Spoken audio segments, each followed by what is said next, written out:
বিকালবেলা বন্ধুদের সাথে বসে আছি, বিভিন্ন জিনিস নিয়ে আলোচনা করতেছি। আমাদের বেকারদের একটাই কাজ, সারাদিন আড্ডা দেওয়া। আলোচনার ভিতরে কোনো ভালো কিছু পারে না, যা আছে হুদাই করে, কেমনে বাস দেওয়া যায় এইসব আর কি। আড্ডার মাঝে হঠাৎ রাফি আসলো, এসে কেঁদে কেঁদে বলল, ভাই আমারে বাঁচা। হালা তুই তো জীবিত আসোস, তো যদি মরে যাইতি বাঁচানোর চেষ্টা করতাম, তা বেশি না একটু, তুই মরলেও ভালো, তো 40-এ খাইতে পারতাম। তখন আরেক বন্ধু বলে উঠল, আরে আলবি তুই পাগল হয়ে গেছিস নাকি? আমি বলি, কেন পাগল হবো কেন? বন্ধু বলে, রাফি আব্বা যে কিপটা, ও মরে গেলেও 40-এ খাওয়াবে না। দোস্ত কথাটা ঠিকই বলছিস। তখন রাফি কান্না করতে করতে বলল, দোস্ত এই সময় ফাজলামি করিস না, নাহলে আমি সত্যি মারা যাব। এই দেখ বিষ নিয়ে এসছি। বোতলটা হাতে নিলাম, শুকে চেক করে নিলাম, আসলে তো এটা বিষ। কিন্তু ওর কি এমন হয়েছে যে বিষ খেতে যাচ্ছে? আমি তখন বললাম, কি রে তোর হঠাৎ কি হলো? সকালেও হাসি খুশি ছিলি, এখন বিষ খেতে যাচ্ছিস? দোস্ত আমার সব শেষ। দোস্ত কি হয়েছে খুলে বল। আজকে মেঘলার গায়ে হলুদ, কালকে বিয়ে হয়ে যাবে, আমি ওকে ছাড়া বাঁচবো না। দোস্ত চিন্তা করিস না, সব ঠিক হয়ে যাবে, আমরা মেয়েটাকে তুলে নিয়ে আসবো। সত্যি দোস্ত, প্লিজ এনে দে ওকে, আমি তোকে হাত জোড় করে বলতেছি। এনে দিব একটা শর্তে। কি শর্ত? আমাদের সবাইকে খাওয়াতে হবে। ওকে দোস্ত। তারপর বন্ধুদের সব প্ল্যানিং বুঝিয়ে দিলাম। শালারা বুঝছে, বাট আল্লাহ জানে হালারা কি ভেজাল পাকিয়ে দেয়। সবাই দোয়া করেন যাতে রাফির হবু বউকে তুলে নিয়ে আসতে পারি। রাতের বেলায় সবাই মিলে যাচ্ছি, আজকে বউ কিডন্যাপ করব। ভাবতে কেমন একটা কিডন্যাপার ভাব চলে আসলো। ওদের বাড়িতে গেলাম, বাহ কত জাঁকজমকভাবে বিয়ে দিচ্ছে। আজকে যেহেতু গায়ে হলুদ, তাহলে অবশ্যই খাওয়া দাওয়ার আয়োজন করা হয়েছে। তাই এখান থেকে বিরিয়ানি খেয়ে যেতে পারলে ভালো হতো। সবাইকে বললাম, দোস্ত আমি একটা প্ল্যান অ্যাড করছি। কি প্ল্যান? দোস্ত দেখ, এখনো কিছু খাওয়া হয় নাই, অনেক ক্ষুধা লাগছে, আগে বিরিয়ানি খাই, পরে সব চিন্তা ভাবনা। দোস্ত ঠিকই বলছিস, চল আগে খেয়ে নেই। তারপর ইচ্ছা মতো বিরিয়ানি খেলাম। আমরা একমাত্র কিডন্যাপার যে কিনা বউ চুরি করতে এসে তাদের বাড়িতে বিরিয়ানি খেয়ে যাচ্ছি। তারপর সবাই সবার জায়গা মতো সেট হয়ে গেলাম। রাফি বাইরে গাড়ি নিয়ে দাঁড়িয়ে আসছে। আমি প্রথমে জেনারেটর লাইটটা নষ্ট করে দিলাম, পরে মেইন সুইচ অফ করে দিলাম, আর এই সুযোগ পেয়ে নিয়ে আসছি। আর এসে আমাকে মেসেজ দিল। আমি সোজা গাড়িতে উঠে বসলাম। তারপর একটা হোস্টেলের সামনে নিয়ে গেলাম। গাড়ি থেকে নামতে গিয়ে দেখি চাষকি খেয়ে গেলাম, কারণ এখানে 2টা মেয়ে। তখন আমি বললাম, ভূত ভূত। আরে হালাই, ভূত কই থেকে আসবে? এই দেখ এখানে 2টা বউ। আরে আমরা তো 2জনকেই তুলে নিয়ে আসছি। কি বলিস এগুলো? 2জন কেন? আসলে দোস্ত 2টা মেয়ে সেম সাজে বসে আসছিল, পরে কোনটা বউ চিনতে পারিনি। পরে 2জনের মুখটাই স্প্রে মারছি, পরে 2জনকেই নিয়ে আসছি। সাব্বাস বেটা, তোর বাপের বাচ্চা, এই না হলে তোর আমার বন্ধু। বাট 2টা মেয়ের মধ্যে একটা মেয়েকে খুব চেনা চেনা লাগছে, কোথায় জানি দেখছি। দূর, এই ছোট্ট একটা শহর, কত মানুষই দেখি, ওরাও কোথাও দেখছি। এসব ভেবে লাভ নেই, যা করতে আসছি তাই করি। মেয়ে 2টাকে নিয়ে রুমে আসলাম। রাফিও আসলো, কাজীও রেডি। তখন আমি বললাম, রাফি তোর বউ কোনটা? আরে দোস্ত চিনতে পারতেছি না, তুই ওদের মুখে পানি মার। ওকে।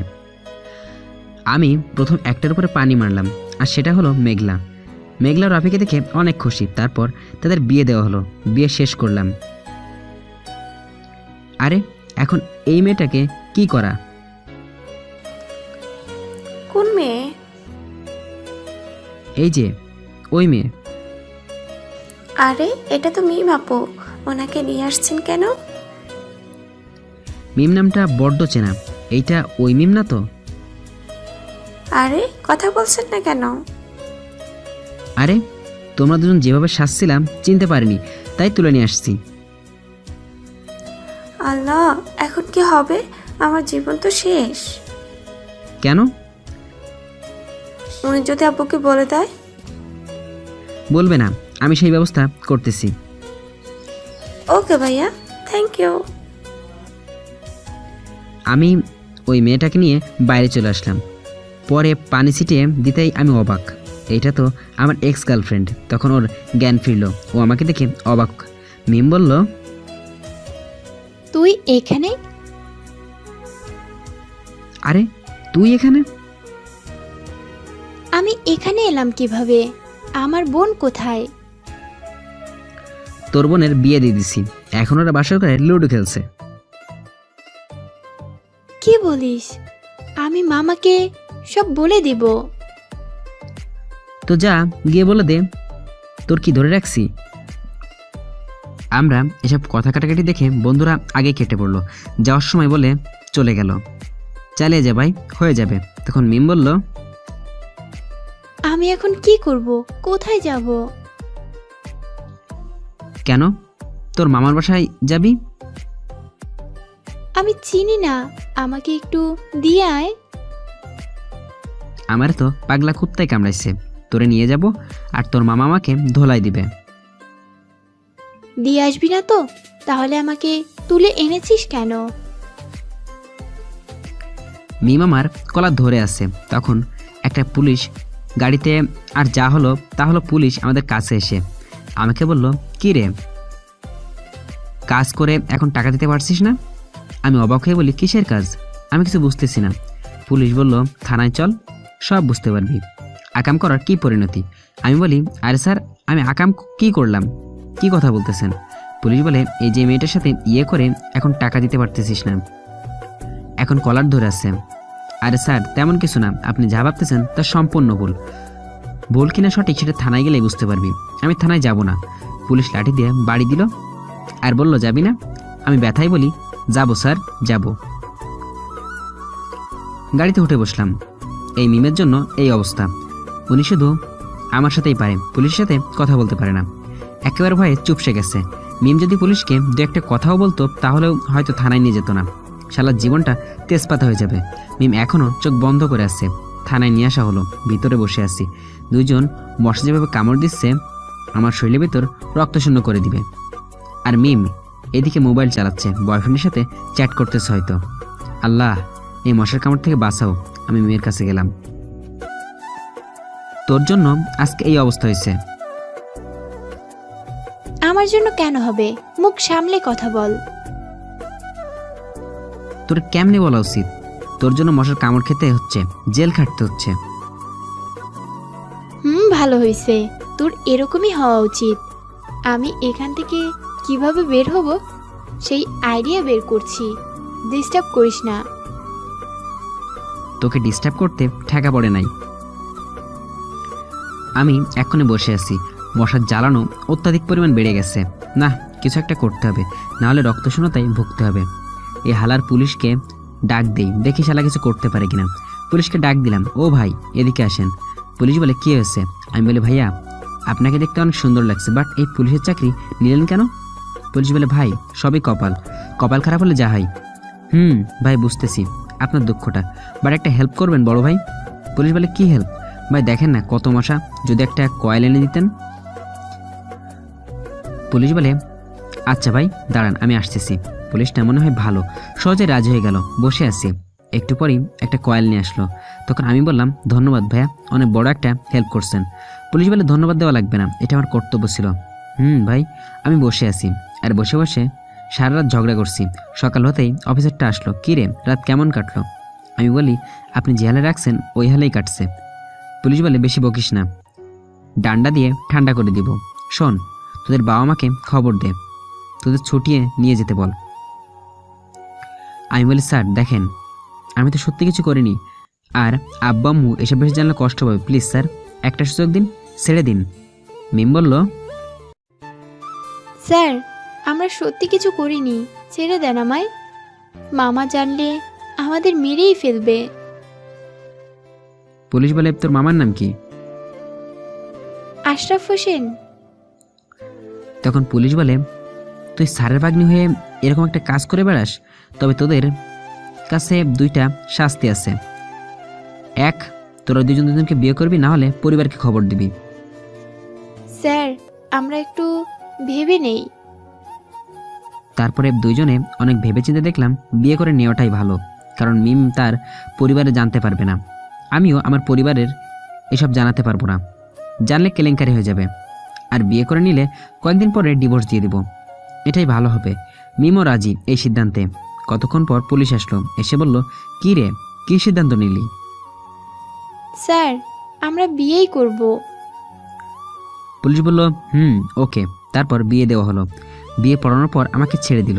আমি বাসার দিকে যাচ্ছি, মিমও পিছনে পিছনে আসলো। ভাবতে লাগলাম, বন্ধুর বিবাদী থেকে আমিই বিয়ে করে ফেললাম।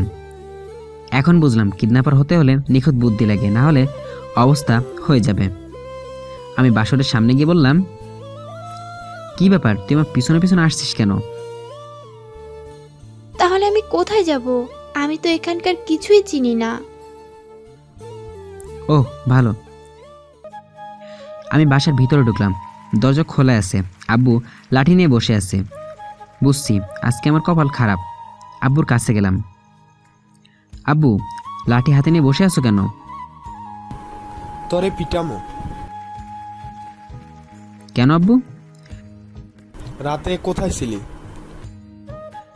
মানে ড্যাডি, বন্ধুর শাদি করাইছি। কি মহান এক কাজ করলি, এবার বাড়িতে বিচার আসলে খবর আছে। তখনই মিম রুমে ঢুকে পড়লো। আব্বু মিমের দিকে তাকিয়ে বলল, এই মেয়ে কে তুমি?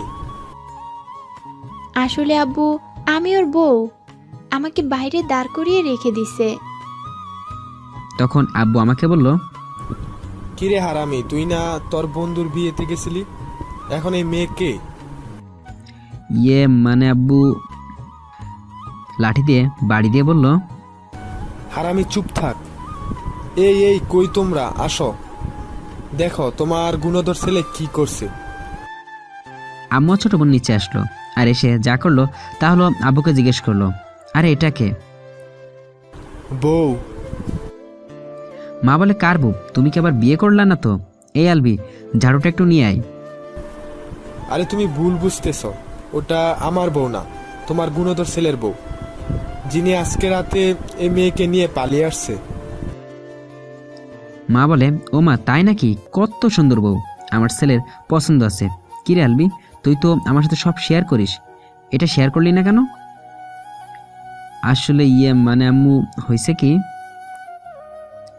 মা বলে, হয়েছে, আর লজ্জা পেতে হবে না, বিয়ে ঠিকই করে নিয়েছিস, এখন লজ্জা পেয়ে আর কি হবে? মিমো লজ্জায় মাটির দিকে চেয়ে আছে, আর আমার ছোট বোন পিক তোলায় ব্যস্ত। তখন আম্মু বলল, এই যা, তুই বরণডালা নিয়ে আয়। বোন বলে, তোমার জন্য ঠিকমতো পিকও তুলতে পারলাম না। আচ্ছা যাচ্ছি। ছোট বোন যাচ্ছে বরণডালা নিয়ে আসতে। আম্মু মিমকে দেখে অনেক খুশি, এদিকে আমি লজ্জা পাচ্ছি, আর একদিকে রাগ উঠতেছে। একবার রুমে যাই, বুঝাবো আজকে। আমাকে এই অবস্থায় ফেলে এমন ভাব ধরে আছেন, মনে হয় তিনি কিছুই জানেন না। তখন আব্বু বলে উঠল, আরে তুমি ওদের মেনে নিলা? মা বলে, মানবো না তো কি করব, কত সুন্দর কিউট একটা মেয়ে। বাহ বাহ, ভালোই, মিলেমিশে থাকতে পারলেই হলো। ওকে আমিও মেনে নিলাম। তা মা, তোমার নাম কি? মিম। ও, অনেক সুন্দর নাম। তোমার বাসা কোথায়? ঢাকায়। আমার এই ফাজিল ছেলের সাথে পরিচয় কেমনে? মা তখন বলল, আরে তুমি চুপ করো তো, সেসব পরে শুনবো, ওকে রেস্ট নিতে দাও। তারপর বরণডালা নিয়ে বরণ করে নিল। আমি আমার রুমে আসলাম, মিমও আসলো। তখন আমি মিমকে বললাম, কি রে, তুই আমার বউ, সেটা পরিচয় দিতে গেলি কেন? তো কে দেব? আমাকে বিয়ে করছিস, এখন এই পরিচয়ই দিব। শোন, তোর সাথে সংসার করার কোনো ইচ্ছা আমার নাই, তোকে ডিভোর্স দিয়ে দিব। আমারও ঠেকা পড়ে নাই। তুই তোর পরিবারকে কল দে। দিয়ে কি বলবো? তোর যা ইচ্ছা বল। ওকে। মিম তার পরিবারকে কল দিল আর বলল, হ্যালো আব্বু, আমি বিয়ে করে ফেলেছি। ওপাশ থেকে বললো তুই বিয়ে করে ফেলেছিস, আজকে থেকে তুই আমার মেয়ে না, আজকে থেকে মনে করব আমাদের মেয়ে মারা গেছে।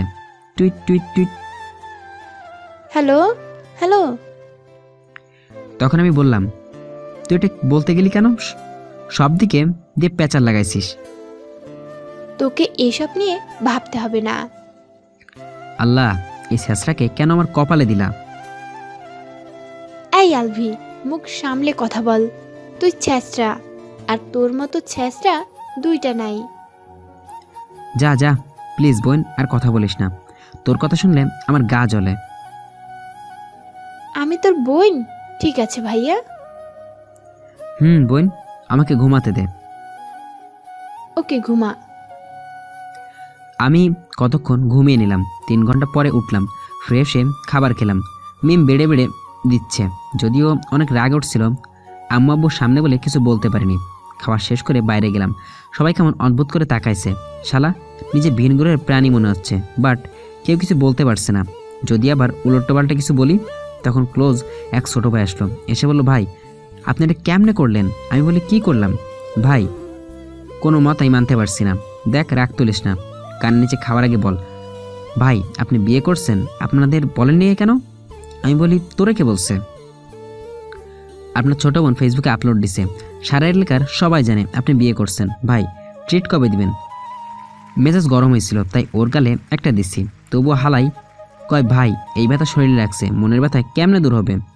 মনে অনেক ব্যথা, দাঁড়া তোর ব্যথা আমি দূর করতেছি। আমি একটা বাঁশ নিলাম, শালা দাঁড়া তোর ব্যথা দূর করাই। ওই হালাই দৌড় দিল। আমার মাথা পুরাই গরম, বাঁশ নিয়ে রাফের কাছে গেলাম। ও আমাকে দেখে বলল আরে দোস্ত, বাঁশ নিয়ে এসেছিস কেন? তোকে আদর করার জন্য। কি বলিস? তোর ভাবি সেই আদর দিছে, আর লাগবে না। লাগবে। ওর পাশায় 2টা বাড়ি দিলাম। দোস্ত আমার বইয়ের কসম, তুই আমাকে মারিস না। আমি আরেকটা বাড়ি দিলাম। তারপর সাথে যারা ছিল আমাকে মিমের ব্যাপারে জিজ্ঞেস করলো। ওরাও নাকি এবিতে পোস্ট দেখছে, বাট বিশ্বাস করে নাই। পরে নাকি আমি সব ঘটনা খুলে বললাম, শালারা হাসতে হাসতে শেষ। তারা বলছে যদি তোর কপালে এমন হতো। তারা অনেক আফসোস করছে, বাট আমি জানি মিম কেমন গিরগিটি। কিছুক্ষণ কথা বলে রাফিকে জিজ্ঞেস করলাম, কি রে তোর ড্যাড মেনে নিছে? কেমনে পসিবল ম্যান? আরে বলছি দেখো আব্বু বিয়ে করছি। আমি বললাম আব্বু তোমার লাভ হয়েছে। বিয়ে করছিস তুই? লাভ হয়েছে আমার? বোকা পাইছো আমাকে? আরে বিয়ে করছি, তোমার একটা পয়সাও খরচ হয় নাই। তুমি দেখো কতগুলো টাকা বেঁচে গেছে। বাবা তখন বলে তাই তো, এই না হলে আমার ছেলে একটা কাজ ভালো করতে পেরেছিস। পরে আর কি, টাকার প্রতি ভেবে মেনে নিয়েছে। ও ভালো, শালা তোর বাপ এক পিসি। সারাদিন ঘুরে ফিরে কাটালাম, বাসায় গেলাম না। রাতে পার্টি শেষ করে বাসায় ফিরলাম। আম্মু বকা দিল, আর আমার ঘরে বাসর সাজানো হলো। আর বাসর করে যা হলো, আমি বাসর করতে গেলাম। মিম কার সাথে যেন কথা বলতেছে, হয়তো ওর বিয়ে। আমি যে রুমে ঢুকলাম মাত্র খেয়াল করলো। আমি দরজা লাগিয়ে বিছানার দিকে এগিয়ে যাচ্ছি, তখন মিম ফোনটা রেখে আমাকে বলল, এই তুই এদিকে আসতেছিস কেন? শয়তানি হাসি দিয়ে বললাম, তোর সাথে আজকে সাপ লুডো খেলবো। খবরদার, তুই আমাকে স্পর্শ করবি না, না হলে ভালো হবে না। কি ভালো হবে না? এগিয়ে যেতে যেতে বললাম, তোকে আমি মেরে ফেলবো, কারণ আমি অন্য কাউকে ভালোবাসি। স্বাভাবিক, 12 ভাতারই এমনই হয়, বাট আমার প্রাপ্য আমি নিয়েই নিব। কি কি কি কি কি নিবি? তুলিয়ে দাঁড়া দেখাচ্ছি। তখন মিম বলল, এটা কি হলো? কেন? আমি বালিশের কথা বলছি। ও, আমি তো ভাবছিলাম। পুরোটা শেষ হওয়ার আগে বললাম, শোন, তোর মতো মেয়েকে স্পর্শ করলে আমার ঘৃণা লাগে। তোর মতো মেয়েকে স্পর্শ করলে ভালোবাসাকে অপমান করা হবে। শোন, যেভাবে আসিস সেভাবে থাকবি, কোনো বিষয়ে নাক গলাতে আসবি না। আর কয়টা দিনই আসিস এই বাড়িতে, পরে আমি ডিভোর্স দিয়ে দিব। মিম আমার কথাগুলো শুনে অবাক চোখে তাকিয়ে আছে। ও নিজেও ভাবতে পারছে না আমি এমন কথা বলবো। ও ভাবছিল হয়তো কিছুদিন ঝগড়া করে আমার মনে মায়া সৃষ্টি করবে, কিন্তু আমি যে যেমন কথা বলবো ভাবতেও পারিনি। এভাবে তাকে লাভ নেই, আমি আর তোকে ভালোবাসি না। তোকে ভালোবাসার চেয়ে 12 ভাতারিকে ভালোবাসা ভালো। তুমি এভাবে কথা বলতেছো কেন? আমি তোর সাথে কেমন করে কথা বলবো? ভুলে যেও না আমি তোমার বউ। আমি তোকে বউ হিসেবে মানি না, কেন মানবা না? কারণ তুই ছলনাময়ী, বিশ্বাসঘাতক। যা ঘুমিয়ে পড়। তুমিও ঘুমাও। মিম শুয়ে শুয়ে ভাবছে, আমি তোকে এত কাছে পেয়েও আবারও হারিয়ে ফেলবো।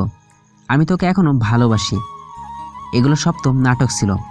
আমি যেভাবে চাইছি তার বিপরীত হয়ে যাচ্ছে। এত কষ্ট করে প্ল্যান করে বিয়ে করলাম, এখন ওকে হারাতে পারবো না। যেভাবে হোক আগের মতো ভালোবাসা সৃষ্টি করে নিতে হবে। এখন থেকে আর খারাপ ব্যবহার করব না। আমি আর ওকে হারাতে পারবো না। রাগের কারণেই তো তুই তাকারি করে কথা বলতাম। এখন থেকে আর এগুলো বলা যাবে না। ওই দিন যদি ছেড়ে চলে না আসতা তাহলে কি আর এভাবে কথা বলতাম? যাই হোক, ওর ভালোবাসা পেতেই হবে। এদিকে আমি ভাবছি, মিমের মুখে এত মধু আসলো কিভাবে? আগে তুই করে করে কথা বলতো, এখন তুমি করে কথা বলে। কাহিনী কি? আবার কোনো নাটক করতেছে? কে জানে। আমি আর ওর মাঝে হারাতে পারবো না। যেভাবেই হোক দূরে থাকতে হবে। আর আপনারা ভাবছেন মিম আমার এক্স হয় কিভাবে? ওরে কেন আমি সহ্য করতে পারি না? কেনই বা ডিভোর্স দিয়ে দিতে চাই? আসুন তাহলে ফ্ল্যাশব্যাকে যাই। ফ্ল্যাশব্যাক। আজকে ভার্সিটির প্রথম দিন। আমিও ভার্সিটি গেলাম। ভার্সিটিতে ঢুকতেছি আর হাজার হাজার ক্র্যাশ খাচ্ছি, কারণ ক্র্যাশই একমাত্র খাদ্য যেটা ফ্রিতে বেশি বেশি খাওয়া যায়। আমি মেয়ে দেখতেছি আর ভাবতেছি, আহা কি সুন্দর মেয়ে। ওপস, একটা প্রেম না করলেই না। বাট এখন তো পটানো যাবে না। আমি তো নতুন, এখন তো চাইলেও সম্ভব না। তখনই একটা মেয়ে ডাক দিল, এই ব্ল্যাক শার্ট। আমার ঘোর কাটলো। বাট কে যেন বলল ব্ল্যাক শার্ট। এদিক ওদিক তাকাইয়ে দেখি একটা মেয়ে। বাহ, কত সুন্দর। ওরা প্রথম দেখেই প্রেমে পড়ে গেলাম। এখন ওনার বিয়ে না থাকলেই হলো। তাহলে আমার লাইন ক্লিয়ার। তখন আবার ডাকলো, এই ব্ল্যাক শার্ট। আমি আশেপাশে তাকিয়ে দেখলাম কেউ আছে কিনা। ব্ল্যাক শার্ট পরা, কিন্তু আমি বাদে কেউ নেই। আবার ওই মেয়ে বলল, কিরে তুই এদিক ওদিক তাকাচ্ছিস কেন? জি, আমাকে বলছেন? তোকেই বলছি, আর কেউ তো নেই। সেটাই তো। বাট কি বলবেন? খুব খুশি হয়ে। আমার খুশি দেখে কে? যাকে দেখে প্রেমে পড়লাম সে নিজে এসে কথা বলতেছে। আহা কি শান্তি। নতুন নাকি? কোন ইয়ার? First year. আপনি? আমি তোর সিনিয়র, সো আপু বলে ডাকবি। আর তোর সাথে যে কথা বলছি এত খুশি হওয়ার কিছু নাই। তোর চেন খোলা। বিশ্বাস করেন ভাই, একথা শুনে হাসি যে কোথায় হারিয়ে গেল। এমন মান-ইজ্জত বাঁচানো কষ্ট হয়ে যাচ্ছে। আমি তখন প্যান্টের চেনের দিকে তাকালাম। তখন ওই মেয়েটা বলল, আরে প্যান্টের না, তোর ব্যাগের চেন খোলা। ওফ, প্যান্টটা ফিরে পেলাম। প্যান্টের চেন খোলা হলে মান-ইজ্জত যাইতো। তখন আমি বললাম, ব্যাগের চেন খোলা বললেই পারতেন, এভাবে বলার কি ছিল? শর্টকাট বলে দিলাম। ওহ, ভালো করছেন। তা আপু একটা কথা বলবো? বলি কি, আপনি অনেক কিউট, একেবারে সন্দেশের মতো। বাট কথা এত বেসুরা কেন? তোকে বলতে হবে? আপনার আম্মু মনে হয় আপনাকে মধু দেয় নাই মুখে। তোকে বলছে, তোর ভালো ভাবছিলাম, তুই দেখি খাটাস বেয়াদ্দপ পোলা। উচিত কথা বললে এমনই লাগে। তখন ওর এক বান্ধবী এসে বলল, এই মিম চল, কার সাথে কথা বলিস? ওর বান্ধবী বলে, তুই এসব ফালতু ছেলেদের কথা বলতে আসিস কেন? ঠিকই, বলাটাই ভুল হইছে। মিম চলে গেল। আহা কি ভালো যে লাগতেছে। ফ্রিতে নামটাম জেনে নিলাম। কি ভাগ্য আমার। বাট যেভাবেই হোক পটাতে হবে, প্রেম করতেই হবে। আশেপাশে তাকিয়ে দেখলাম সবাই তাকিয়ে আছে, নিজের এলিয়েন লাগতেছে, কিউট বলে ডাকতেছে হয়তো। তারপর ক্লাসে গেলাম, কয়েকটা বন্ধু হয়ে গেল, তাদের সাথে আড্ডা দিলাম, তাদের কাছ থেকে মিমের কাছ থেকে সম্পর্কে জেনে নিলাম।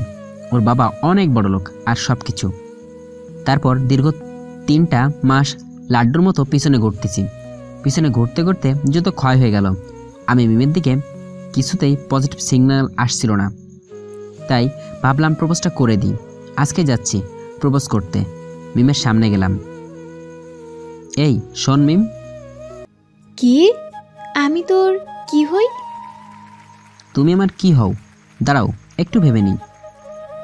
তোর ভাবা লাগবে না, আমি তোর বড়, সো আপু ডাকবি। সেটা কোনো দিনও পসিবল না, কারণ তোমাকে দেখতে আমার বউ বউ লাগে। শালা, কি বললি তুই? আমি যাই বলি না কেন তা কোনো ম্যাটার না, এখন যা বলতে আসছি তা শোনো। কি বলবি বল, বলে আমাকে উদ্ধার কর। এত কথা কেমনে যে বলিস? একটা প্লাস্টিকের পাইপ এগিয়ে দিলাম, যার মাথায় গোলাপ ফুল ছিল। শোনো বালিকা, তোমাকে আমার আম্মুর ছেলের বউয়ের মতো লাগে। আমি আমার জন্য না, তোমাকে চাই না, আমার মা বাবার পুত্রবধূ হিসেবে চাই। তুমি জানো আমি আবার অনেক অলস, তোমার পিছনে লাইন মারা ছাড়া কোনো কাজ নেই। সো পড়ালেখা যেহেতু করি না, কেউ আমাকে চাকরি দিবে না। তোমার বাবা মায়ের একমাত্র মেয়ে, আর কেউ নেই। সো তোমার বাবার অনেক টাকা, সেগুলো আমি বসে বসে খাবো। সো শেষে একটাই কথা বলি, আমি তোমাকে পাবজির মতো ভালোবাসি। কি বললি তুই? আমাকে কিসের মতো ভালোবাসিস? আর এতক্ষণ কি জানি বললি? আমি তোমাকে পাবজির মতো ভালোবাসি। দাঁড়া তুই। বলেই লাঠি দিয়ে তেড়ে আসলো। আমি সেখান থেকে নিজেকে রক্ষা করার জন্য দিলাম বহু দৌড়। মিম তো আমার পিছে দৌড়াচ্ছে। আমি তখন দৌড়েরই আর বলি, আমার ভালোবাসা তো বুঝলা না, এই যুগে এরকমভাবে কেউ ভালোবাসে না। একটা ছেলে জেবকে ছেড়ে দিবে, তবুও পাবজি ছাড়তে পারবে না, আর তুমি কি না আমার ভালোবাসার দাম দিলা না। তখন মিমও দৌড়াতে দৌড়াতে বলল, ওই শালা, তোরে আমি ভালোবাসা শিখাই। আর একবার তুই দাঁড়া, তোরে একবার পেয়ে নেই। পাবা পাবা, জামা হিসেবেই পাবা, চিন্তা করো না সোনামণি। তারপর ওর কাছ থেকে দূরে যাওয়ার জন্য আরও জোরে দৌড়াতে লাগলাম। হঠাৎ একটা গাছে জোরে উষ্টা খেলাম, আর উড়ে উড়ে কারেন্টের খাম্বার সাথে ধাক্কা খেলাম। পরে মনে নাই, হসপিটালে শুয়ে আছি। 2 দিন পর আমার জ্ঞান ফিরল, দেখি পাশে একটা সুন্দরী নার্স। যার শালা, আমার তো মাথা ফেটে গেছে, সারা শরীরও কেমন। আমার কি হয়েছে? ওহ, মনে পড়েছে, মিমের দৌড়ানি খেয়ে এই অবস্থা। আরে যাই হোক, সুন্দরী নার্সের সাথে একটু মজা করে নেই। তখন আমি নার্সকে বললাম, কেমন আছেন দুলাভাই? তখন নার্স বলল, কি আপনার কি মাথা গেল নাকি? আমাকে দুলাভাই ডাকেন কেন? আপনার জ্ঞান কখন ফিরল? আমি কে আন্টি? তখন নার্স বলে, দাঁড়ান, আমি ডাক্তারকে ডেকে দিচ্ছি, বাঁশ দিয়ে একটা বাড়ি দিলে সব মনে পড়ে যাবে। আরে না না, আপনাকে দেখেই আমার সব মনে পড়ে গেছে, আপনি এত সুন্দর, আমার আপনাকে দেখে অতীত বর্তমান ভবিষ্যৎ সব দেখতে পারছি। তারপরে আরও 2 দিন লাগলো সুস্থ হতে। মিমকে দেখার জন্য মনটা উতাল পাতাল করতেছে। কালকে ভার্সিটি যাব আর মিমকে দেখব। অসুস্থ শরীর নিয়ে ভার্সিটি গেলাম। আমার খুব হিসেও পাইছে, তাই একটা নির্জন জায়গায় হিসু করতে লাগলাম। তখনই কে যেন পিছন থেকে জড়িয়ে ধরলো। আমি ভূত মনে করে চিৎকার দিলাম, আম্মু ভূত ভূত।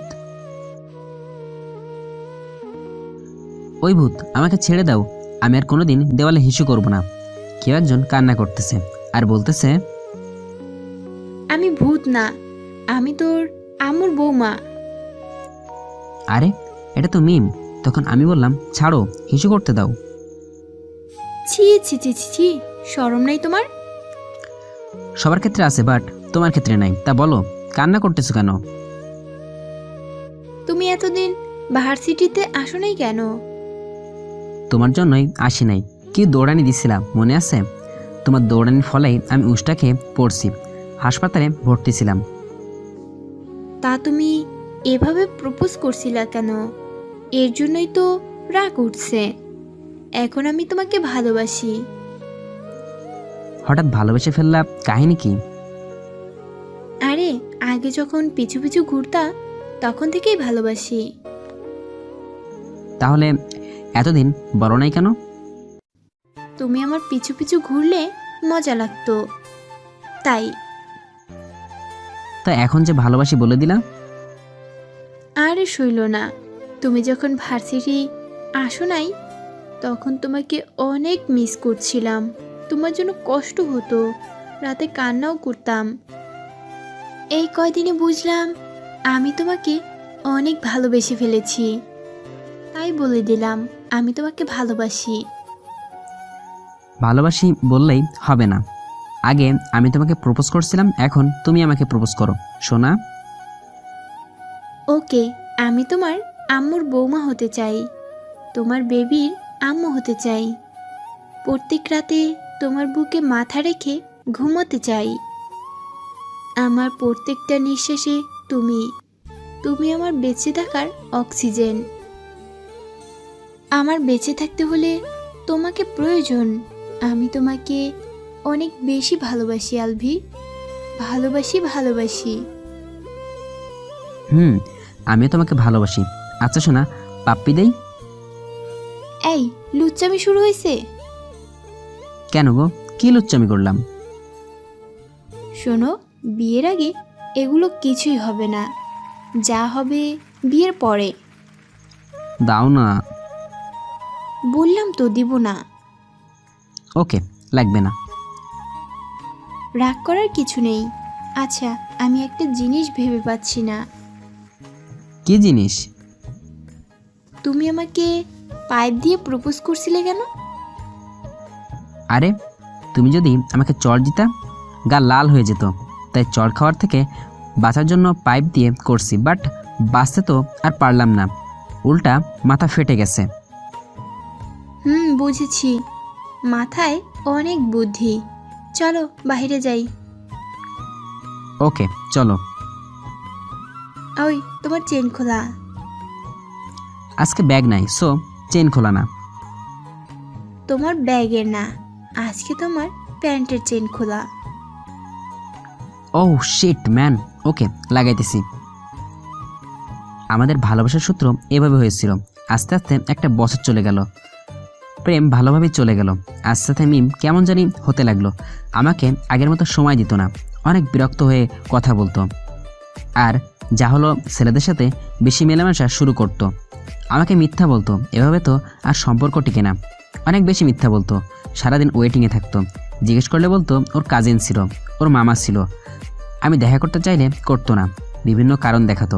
একদিন আমি দেখা করতে চাইলাম, আসলে মিমকে দেখতে অনেক ইচ্ছা করছিল, তাই আমি মিমকে কল দিলাম, বাট ওয়েটিংয়ে পেলাম। বাট কল দিতেই থাকলাম, কতক্ষণ পর রিসিভ হলো। আমি মিমকে বললাম, কার সাথে কথা বলছিলাম? আমার মামার ছেলের সাথে। তা এত কিসের কথা? তোমাকে বলতে হবে কিসের কথা? তাও ঠিক, আমাকে বলবা কেন? কিসের জন্য কল দিছো?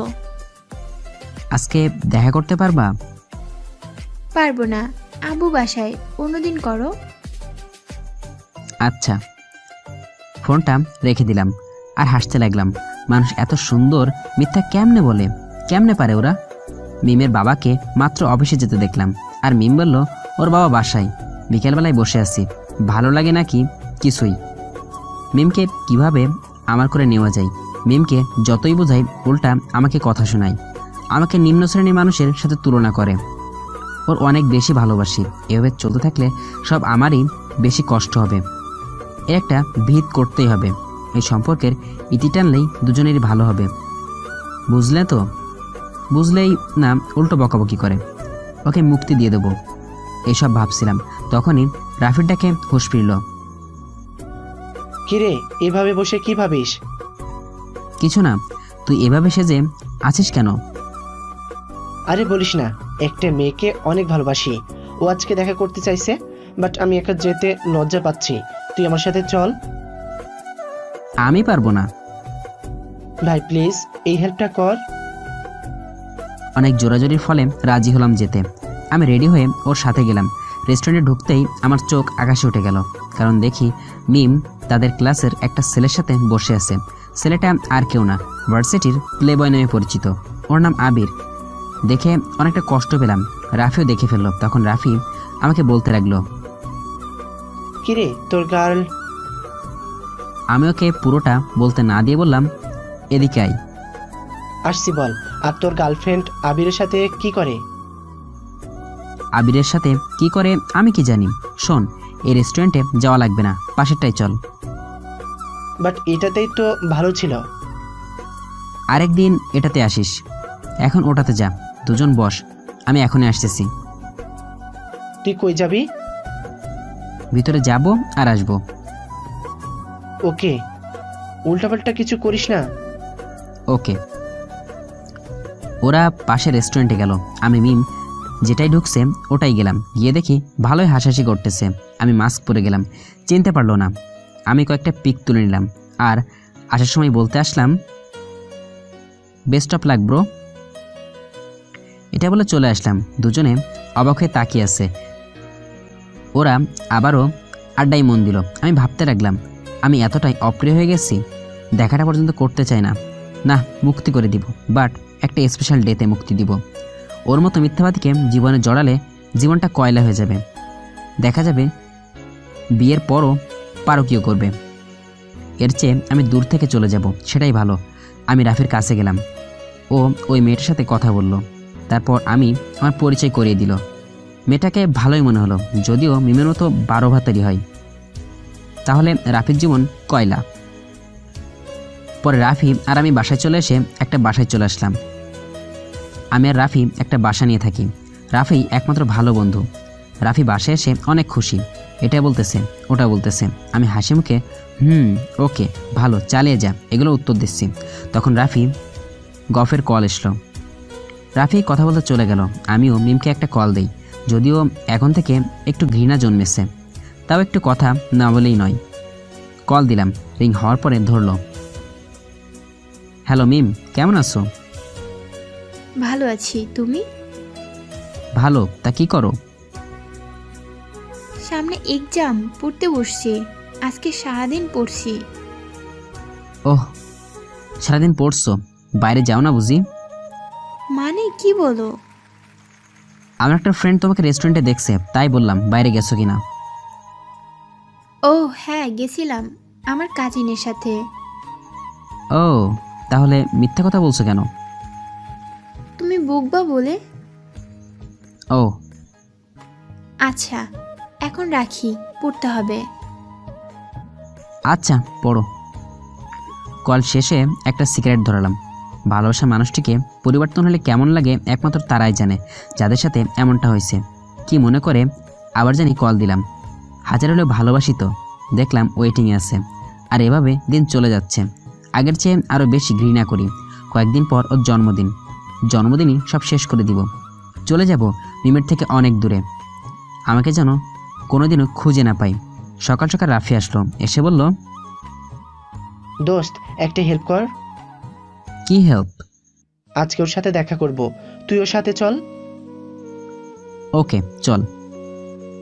ওরা বসে আছে, আমি একা একা ঘোরাঘুরি করছি। তখন দেখলাম মিম আর আবির অনেক ক্লোজ হয়ে বসে আছে। দেখি মিম আবিরকে কিস করতেছে, যেটা দেখে ঘৃণায় আমার গা জ্বলছে। কিছু না বলে ভিডিও করে নিলাম। পৃথিবীর দুইটা জিনিস যদি দেখতে না পারি, তার মধ্যে মিমও একজন। ঘৃণা করে এখন দেখলে। অনেক সহ্য করছি, আর না। ওর বার্থডে আসলো, আমাকে ইনভাইট করলো। আমি গেলাম না। একটা মেসেজ দিলাম আর ভিডিওগুলো পাঠালাম, আর সব কিছু থেকে ব্লক করে দিলাম। মিম পার্টিতে ছিল, মেসেজটা সিন করে নাই, ভাবছে পরে দেখবে। আমি এখানে থাকতে পারবো না। যতবার ওকে দেখব ততই কষ্ট হবে। এর চেয়ে আব্বু আম্মুর কাছে চলে যাওয়াই ভালো। আমি কাউকে কিছু না বলে বাসায় চলে আসলাম। রাফি সবটাই জানতো। এখানে আসার পর আব্বু আম্মু অনেক খুশি, কারণ বাবার যে টাকা সারা জীবন আছে, খেলেও শেষ হবে না। কিন্তু কেন এসে পড়েছি এটা অনেকবার জিজ্ঞেস করেছে। আমি কিছু বলে নাই। 2টা দিন চলে গেল। মিমকে অনেক মিস করছি, বাট ওর ওই সব চরিত্র যখন মনে পড়ে নিজেকেই নিজে হেসে উঠি। কতটা বোকামি করছি। এদিকে মিম ভাবছে, কি হলো আলভির, 2 দিন একটা কলও দিল না, একটা মেসেজও দিল না, আবার আমার বার্থডেতেও আসলো না। দেখি ওই দিন কী মেসেজ দিছিল, আর মেসেজটা ওপেন করতে যা হলো। এদিকে মিম ভাবছে কী হলো আলভির, 2 দিন হলো একটা কলও দিল না, একটা মেসেজও দিল না, আবার আমার বার্থডেতেও আসলো না। দেখি ওই দিন কি মেসেজ দিছিল, আর মেসেজ ওপেন করতে যা হলো তা হলো মিম মেসেজটা পড়েই নিচে বসে পড়লো আর কান্না করতে লাগলো। কান্না করার একটাই কারণ, এত অবহেলা করার পরও কখনো ওর পিছু ছাড়িনি, সবসময় পিছু লেগেই থাকতাম। তাই আমার শূন্যতা বুঝতে পারেনি। এখন আমি নেই, আমার শূন্যতা বুঝতে পারবে। আর মেসেজটা এই রকম ছিল, হাই মিম, কেমন আছো? আশা করি ভালোই আছো। ভালো থাকারই কথা, আজকে তোমার বার্থডে, আর আজকেই আমার দেওয়া সর্বশেষ গিফটটা তোমাকে দিব। হয়তোবা কখনো দেখা হবে না, আসলে তোমাকে ছাড়া থাকা বড় কষ্টকর, তবুও কিছু বাস্তবতা মেনে নিতে হয়। আমিও নিলাম। আজকে যে গিফটটা দিব আশা করি অনেক হ্যাপি হবা। কি দরকার ছিল আমাকে এত অবহেলা করার? কি দরকার ছিল আমাকে ছেড়ে অন্য ছেলের সাথে ঘোরাফেরা করার? বড্ড বেশি বিরক্ত করতাম, তাই না? ভালোবাসতাম বলেই এতটা বিরক্ত করতাম, কিন্তু আগে যতটা তোমাকে ভালোবাসতাম এখন তার চেয়ে আরও বেশি ঘৃণা করি। আমিও একটা মানুষ ছিলাম, বাট আমার পক্ষে আর নেওয়া সম্ভব না। আমার অবর্তমানে অন্য ছেলের সাথে পার্কে নষ্টামি করো, সারাদিন ছেলেদের সাথে কথা বলো, রেস্টুরেন্টে বসে কফি খাও। ওই দিনের ছেলেটা আমিই ছিলাম, বেস্ট অফ লাক বলা আমিই ছিলাম, কারণ আমি অনেক বুঝাইছি তোমাকে, বাট লাভ হয়নি। আর তুমি নষ্ট হয়ে গেছো, যা করছো তোমাদের কাছে কমন ব্যাপার এগুলো, বাট আমার পক্ষে মেনে নেওয়া সম্ভব না, তাই নিজে থেকে দূরে চলে গেলাম। আর শেষে একটাই কথা, আলবির শূন্যতা একদিন বুঝবা, তখন আর পাবা না, কারণ আমি তোমার থেকে বহু দূরে। তুমি যা করছো সবটা ঠিক, আমার কাছে কোনো ভুল নাই, কোনো মাপও নাই। কোনোদিন তোমাকে মেনে নিব না, তুমি 12 ভাতারি। তোমার মূল্যবান সময় নষ্ট করার জন্য সরি। ভালো থেকো, দোয়া করবা আমার কপালে যেন তোমার মতো 12 ভাতারি না পড়ে। আর ভিডিও আর পিকগুলো দেখে নিও। মুক্তি দিলাম তোমাকে, এই তোমার জন্মদিনের সেরা গিফট, যেন আমি তোমাকে ছেড়ে যাই, এটাই তো চাইছিলে। ছেড়ে দিলাম, প্রিয় মানুষের চাওয়া অপূর্ণ রাখতে হয় না। By for ever. মিম বসে বসে কান্না করছে। আমার ফোন অফ, আইডি ডিঅ্যাক্টিভ, সব যোগাযোগ ছিন্ন হয়ে গেল। মিম বুঝতে পারছে তার জীবনে থেকে কি হারিয়ে ফেলছে, কি করবে ভেবে পাচ্ছে না। তখন মিম ভাবলো রাফি হয়তো কিছু বলতে পারবে, আলভি কোথায় গেছে। আমি এখন রাফির কাছে যাই, আমি এখন এসব করব না, ভালো হয়ে যাব, শুধু আলভিকে পেলেই হলো। আলভি আমাকে মেনে নিবে তো? না মানলে আমি মরে যাব। কেন করলাম এগুলো? এখন রাফির কাছে যাই। মিম আমার রাফির বাসার উদ্দেশ্যে রওনা দিল। গিয়ে দেখে রাফি ফোনে কথা বলতেছে। তখন মিম রাফিকে ডাক দিল। এই রাফি। জি আপু। জি আপু, ফোনটা রেখে। আলভি কই? জানি না আপু। ও না তোমার সাথে থাকতো? জি আপু, 2 দিন হলো চলে গেছে। কোথায় গেছো জানো? না আপু, জানি না। ভার্সিটি আসবে কবে? আপু, ও আর আসবে না, একেবারে চলে গেছে। কি বলো? ওর বাসা কোথায় চিনো? কিশোরগঞ্জ বলেছিল। আরে আমি তো জানি কিশোরগঞ্জ, বাট বাসাটা কি চিনো? না আপু, চিনি না, বলে নাই কখনো। আচ্ছা ওকে, কখনো পেলে আমাকে খবর দিও। জি আপু। মিম কান্না করতে করতে বেরিয়ে আসলো। মিম তার বাসায় গেল। শুয়ে সে কান্না করতেছে, কিভাবে পাবে সেটা পরিকল্পনা করছে, বাট কোনোভাবেই হিসাব মিলছে না। কান্না করতে করতে মিম ঘুমিয়ে পড়লো। এদিকে আপনারা ভাবছেন আলভিন নিশ্চয়ই গাঁজা খেয়ে স্টোরি লিখতে বসছে। আমি কিন্তু গাঁজা খাই না, কারণ আপনারা ভাবছেন এক রাফি বিয়ে করছে। যেই রাফি বিয়ে করছে সেটা আমার পাড়া প্রতিবেশী, আমার ল্যাংটাকারের বন্ধু। আর মিম যে রাফির সাথে কথা বলছে সেটা অন্য রাফি। এই রাফির সাথে আমার পরিচয় ভার্সিটিতে, সেখান থেকেই বন্ধুত্ব। এখানে দুইটা মানুষ, দুইটা নাম একটা।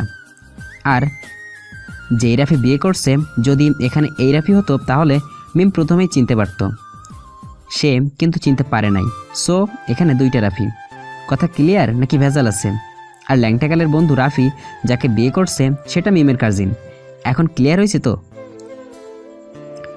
এবার গল্পে আসি। আমি এদিকে নিজের শহরে চলে আসছি। কয়েকদিন কষ্ট হলো, তারপরও নিজেকে মানিয়ে নিলাম। আগের মতো বন্ধুদের সাথে আড্ডা দিতাম, হাসি খুশি থাকতাম। মাঝে মাঝে মিমের কথা মনে পড়তো, তখন খুব কষ্ট হতো। হাজার হলো রিয়েল লাভ ছিল। আর এদিকে মিম ভালো হয়ে গেছে, কোনো ছেলের সাথে কথা বলে না, আর আগের মতো হাসে না, মন মারা হয়ে থাকে। শহরের প্রত্যেকটা জায়গায় আমাকে খোঁজে, প্রত্যেকটা রাতে আমাকে ভেবে কান্না করে। এভাবে চলতে লাগলো আমাদের দিন। ওর সাথে আমার কোনো যোগাযোগ নাই, আমার সাথে মিমের কোনো যোগাযোগ নাই। দিন শেষে দুজনকে মিস করতাম। আমি কম, বাট সেটাতে ঘৃণা মিশ্রিত ছিল। আর ও আমাকে মিস করতো, যেটাতে অনেক ভালোবাসা ছিল। দেখতে দেখতে প্রায় কয়েকটা বছর চলে গেল। আর কয়েক বছর পরই মিম তার মামার বাড়িতে আসলো তার কাজিনের বিয়ে উপলক্ষে। আর বিয়ের পরের কাহিনী সবাই জানেন, এটা ছিল ফ্ল্যাশব্যাক। এবার আসি বাস্তবতায়। আমি শুয়ে আছি বাসর ঘরে, যেখানে সাপলুডু খেলার কথা, সেখানে আমি জীবনে গল্প বলতেছি। এখন ভাবছেন মিম আমাকে তুই করে বলছিল কেন? আসলে সেটা রাগে বলছিল। ভার্সিটি থেকে চলে আসছিলাম, যার ফলে কষ্ট পেয়েছিল। আর কয়েকদিন পর আমাকে পেল। রাগ করাটা স্বাভাবিক, আর অভিমান করাটাও স্বাভাবিক। আপনারা আবার মনে করেন না আমি ওকে মেনে নিব, কারণ ওর এখন আমি দেখতেই পারি না। দেখলেই রাগ ওঠে, কারণ ওর চরিত্র কেমন জানেন। এত সহজে মেনে নিব না। মানলেও অনেক কষ্ট দিব, পরে চিন্তাভাবনা করা যাবে। মেনে না নিলে মিলেই ভালো হবে। এভাবে 12 ভাতারের জীবনের জন্য ক্ষতিকর। এতক্ষণ তো শুনলেন সব কাহিনী, সব ভেজাল নাকি ক্লিয়ার করে দিলাম। এখন ঘুমানো দরকার, আপনারাও ঘুমিয়ে পড়েন। আর পরদিন সকালে যা হলো, সকালে ঘুমিয়ে আসি, তখন আমার মুখে পানি পড়লো, যার ফলে ঘুমটা ভেঙে গেছে। কিন্তু আমার বাসার ছাদ কি ভেঙে গেছে? পানি আসলে কোথা থেকে, এসব ভাবছি। তখন আবার পানি এসে পড়লো। আমি চোখ খুলে তাকালাম, দেখলাম মিমের ভেজা চুলের পানি আমার মুখে এসে পড়ছে। তাই ঘুমটা ভেঙে গেছে। আমার মেজাজটা খারাপ হয়ে গেল। সকালে একটু ঘুমাবো তাও না। ঘুম যেহেতু আকাশে পাঠিয়ে দিয়েছে, একটু অপমান করি, না হলে প্রত্যেক দিন ভেজা চুলের পানিতে সাত সকালে ঘুম ভাঙে। যত অপমান করব তত তাড়াতাড়ি আমাকে ছেড়ে চলে যাবে। ওকে দেখানোর কোনো ইচ্ছা নাই, তাই ওকে বললাম, এই শোন, কি বলো? তুই চাইছিসটা কি আমাকে বলবি? কেন, কি করছি? তুই সাত সকালে আমার ঘুম ভাঙালি কেন? এত ঘুমানো লাগে না, শরীর খারাপ করবে। আমার শরীর নিয়ে ভাবতে হবে না, আমার ভালো মন্দ আমি বুঝি। তুই তো আমার স্বাস্থ্যের জন্য ক্ষতিকর। কেন, কি করছি আমি? সকাল সকাল ঘুমটা ভাঙিয়ে দিলি, আর তোর ভেজা চুলের পানি গন্ধ পচা ডিমের মতো, আমার বমি আসতেছে। কি বললা তুমি? আমার চুলের পানির গন্ধ পচা ডিমের মতো? তা নয়তো কি, পচা ডিমের গন্ধও ভালো, তোর চুলের পানি গন্ধটার চেয়েও বাজে। ভালো, রিলেশনে থাকা অবস্থায় খুব তো বলতা আমাকে প্রত্যেক দিন তোমার চুলের পানি দিয়ে ঘুম ভাঙাবা। ভুলে গেছো সব? আমি কি জানতাম নাকি তোর চুলের পানির গন্ধ এত বাজে? ও ভালো, অপমানটাই করতে পারবা, আর তো কিছু পারবা না। আমি যে তোকে অপমান করব তুই সেটারও যোগ্য না, আগে যোগ্যতা অর্জন কর। মন খারাপ করে বলল, ওকে ভালো। তা তুই সাত সকালে গোসল করলি কেন? আমি তোকে তো কিছুই করি নাই। এমনি করছি, যাও তুমি করে নাও। দূর, এত সকালে গোসল করতে পারবো না, যা এখান থেকে। যেতে বলছি যাও, না হলে আমি সবাইকে বলে দেব তুমি আমার সাথে কি করছো। ওয়েট, আমি তোর সাথে কি করব? উল্টোপাল্টা তুই কিছু করস নাই তো? আমি কি করব? আমি ছেলে নাকি? তুই কি তার চেয়ে কম নাকি? সত্যি করে বল, আমি যখন ঘুমিয়েছিলাম তখন কিছু করিস নাই তো? না, আমি মোটেও এমন না। তুই কেমন আমি ভালো করে জানি। আমি উঠে অশ্রমে গেলাম। আর ওর চুলের পানি মোটে পচা ডিমের মতো না। ওরে অপমান করার জন্য বলছি। ওরা দেখলেই গা জ্বলে। কবে যে ওরে ডিভোর্স দিব, আমি কবে যে মুক্তি পাবো, এসব ভাবতে ভাবতে ফ্রেশ হলাম। ফ্রেশ হয়ে বসে আছি। মিম সাজতেছে। নিচে মানুষের শব্দ শোনা যাচ্ছে। মানুষ আসলো কোথা থেকে? শালার বউ দেখতে আসছে মনে হয়। আমি বসে আছি, তখন পাশের বাসার ভাবি আসলো। এসে আমাকে বলল, এটা কিন্তু ঠিক না, আমাকে না জানিয়ে বিয়ে করে ফেললা। আরে শোনো। হয়েছে, আমি সব বুঝি। বউটা সুন্দরী আছে। আচ্ছা, কে সুন্দর, আমি না তোমার বউ? আরে ভাবি কি যে বলো, আমি তোমার মতো সুন্দরী মেয়ে একটাও দেখি নাই। ভাইয়া বিয়ে না করলে আমি করে ফেলতাম। মিম অবাক চোখে তাকিয়ে আছে, চোখ বড় বড় হয়ে গেছে, কিছুটা রেগে গেছে, কিছু বলতে পারছে না। তখন আবারও ভাবি বলল, আমিও তোমাকে বিয়ে করে নিতাম। তুমি কতটা কিউট, কুলুমুলু। তাই ভাবি? সব কপাল। তা নিচে এত মানুষ কিসের? আরে তোমার বউ দেখতে আসছে। সারা এলাকার মানুষ জানে তুমি বিয়ে করেছো, সবাই দেখতে আসছে। ওহ, দেখার কি আছে? দেখবে আলবের বউটা কত সুন্দর, তার রাতে কয় রাউন্ড হয়েছে। আমি লজ্জা পেলাম। তখন মিম বলে উঠল, আরে ভাবি বললেন না, আপনার দেবর যা দুষ্ট, রাতে পুরা 5 রাউন্ড খেলছে। ভাবি হা হয়ে আমার দিকে তাকাচ্ছে, আবার মিমের দিকে তাকাচ্ছে। মিমে কথাগুলো বলবে ভাবতে পারিনি। আমি অনেকটা লজ্জা পেলাম, আমার মুখ দিয়ে কিছু বের হচ্ছে না। তখন ভাবি বলল, কি আলবি, সত্যি নাকি? তোমার ভাই তো বাসর রাতে লজ্জা পেয়ে শেষ হয়ে গেছিল, আর তুমি 5 রাউন্ড খেলছো? ইয়ে মানে হয়েছে, আর লজ্জা পেতে হবে না। নিচে আসো, তোমার আব্বু আম্মু বসে আছে, আমাকে ডেকে দেওয়ার জন্য পাঠাইছে। আচ্ছা আসতেছি, যাও তুমি। ভাবি হাসিতে চলে গেল। আমি মহা লজ্জায় পড়ে গেলাম। এটা মেয়ে নাকি? রিলেশন থাকা অবস্থায় অনেক জ্বালাইছে, এখন আবার আমার মান ইজ্জত শেষ করতেছে। একটু ধমক দিয়ে আসি। তোর কি শরম নাই? কেন? কাপড় পরেই আছি, দেখো তো শাড়িটা ঠিকঠাক আছে কিনা। হুপ, শাড়ির মায়ের বাপ, তুই ভাবিকে এরকম করে বললি কেন? তো কি করব? তুমি কেন বলছিলা তুমি ওনাকে বিয়ে করতা? তোর সাথে তো ডিভোর্স হয়ে যাবে, পরে তো আমার বিয়ে করতে হবে। এভাবে বললে বউ থাকবে না। না থাকলেই ভালো। আর এত ডিভোর্স করবা না, আমি তোমাকে অনেক ভালোবাসা দেব। তোর ভালোবাসা অনেক পাইছি, আর লাগবে না। কেন লাগবে না? জেনে শুনে পতিতাকে ভালোবাসা ভালো, কোনো 12 ভাতারই কেনা। ও কান্না করে দিল কথা শুনে। কান্না করতেছে। মিম কান্না করলে আমার কেমন জানি লাগে, কেমন জানি মায়া হয়। এখনও মায়া হলো, তাই বললাম, এত কান্না করা কিচ্ছু নাই। কেউ কান্না করলে আমার ইচ্ছে হয় আরো বেশি কাঁদাতে। তোমার চাইবেই। আরে মেকআপ নষ্ট হয়ে যাচ্ছে। হোক, তাতে তোমার কি? আরে আব্বু আম্মু জানলে আমাকে বাসা থেকে বের করে দিবে। আর একটা কথা, সবার সামনে এমনভাবে থাকবি যেন এমনভাবেই থাকবি, কেউ যেন ধরতে না পারে আমাদের সম্পর্কটা।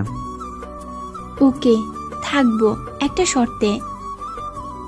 কি শর্ত? আমাকে তুমি করে বলতে হবে। জীবনেও পারবো না। তাহলে আমি আব্বু আম্মুকে সব বলে দেব। ব্ল্যাকমেল করছো? মনে করো তাই। একটু ভেবে বললাম, ওকে, তুমি করে ডাকবো। লাভ ইউ জামাই। Hate you.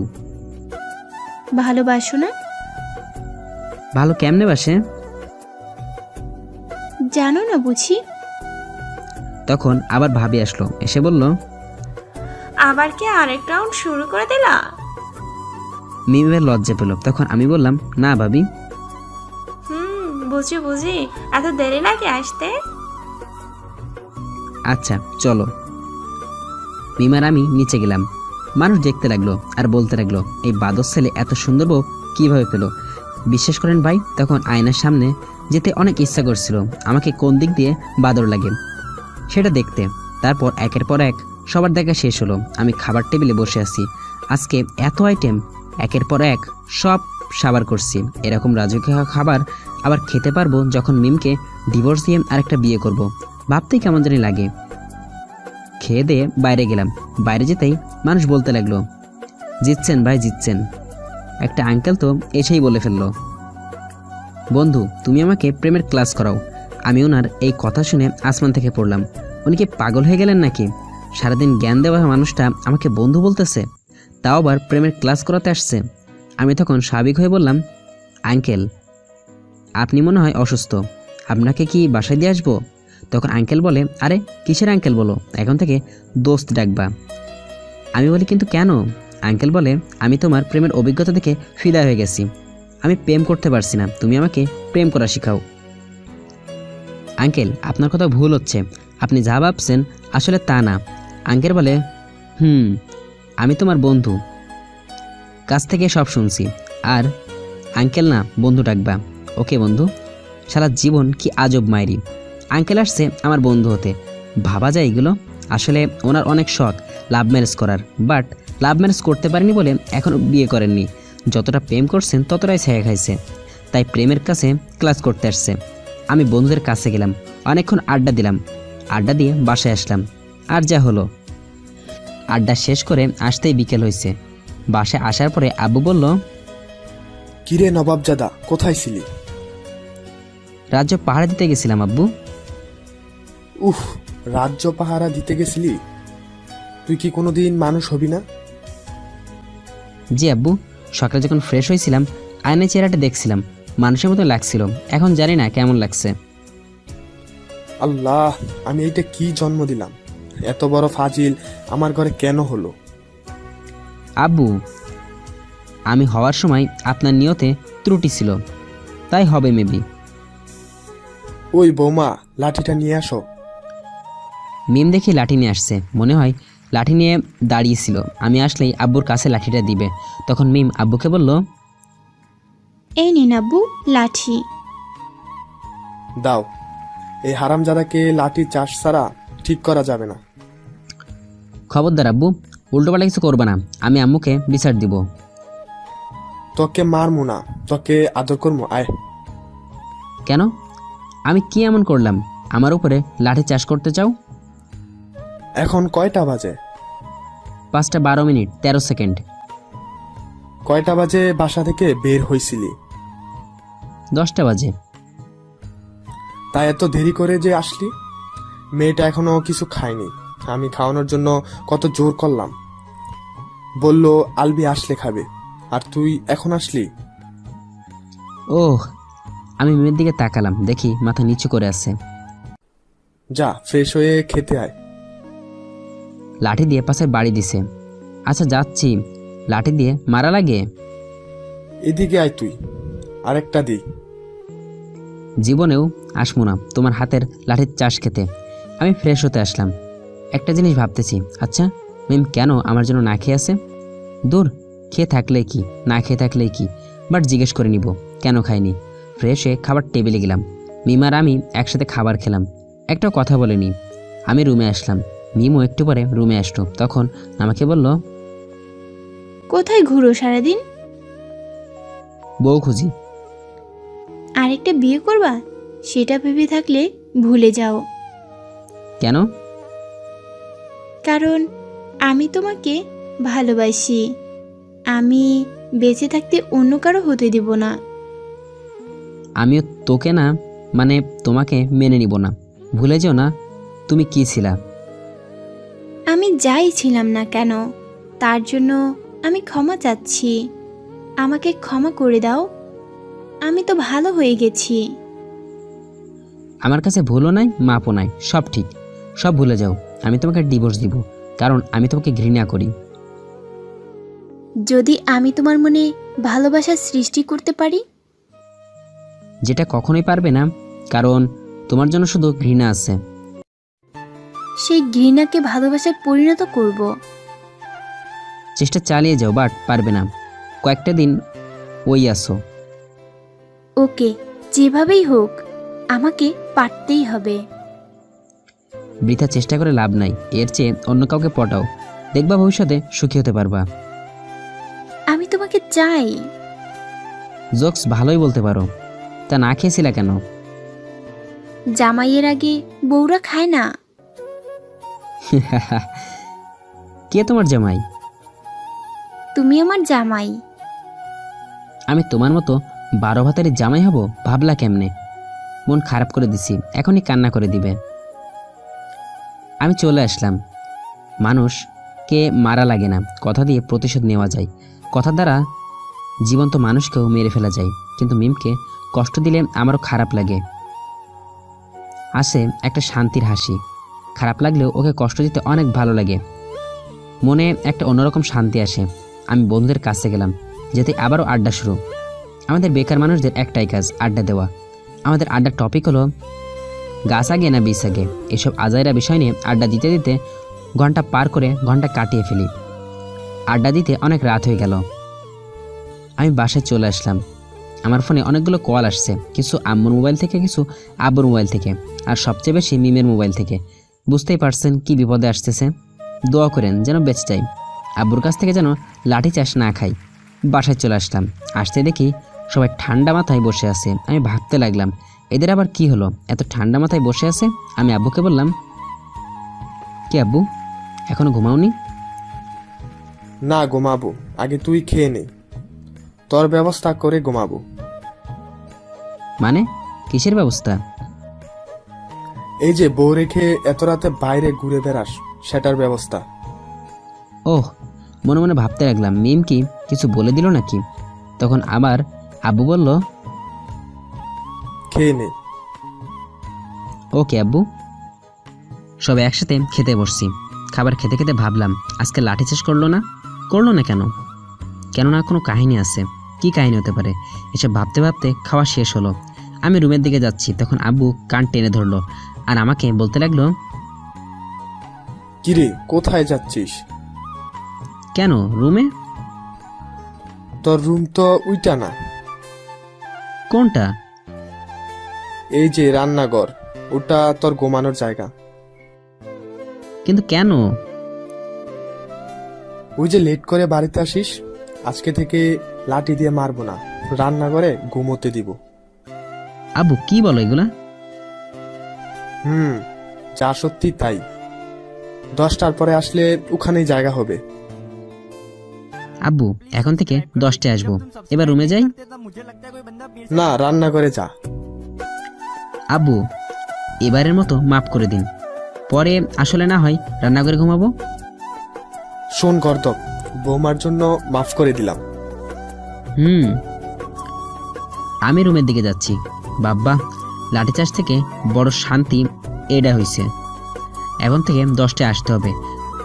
না আসলে যদি রান্না করে ঘুমাতে দেয়, তাহলে সারা রাত না ঘুমিয়ে মশার সাথে হাডুডু খেলতে হবে। মিমের জন্য এই যাত্রায় বেঁচে গেলাম, ওর একটা থ্যাংক ইউ বলে দিব। আমি রুমে আসলাম, মিমও আসলো। আসতেই আমি বললাম, থ্যাংক ইউ। কেন? এই যে আমাকে বাঁচিয়ে দিলে। এতে থ্যাংক ইউ দেওয়ার কি আছে? আসলে আমি কোনো কাজ বাকি রাখি না, যার যেটা প্রাপ্য সেটা দিয়েই দেই। ভালো।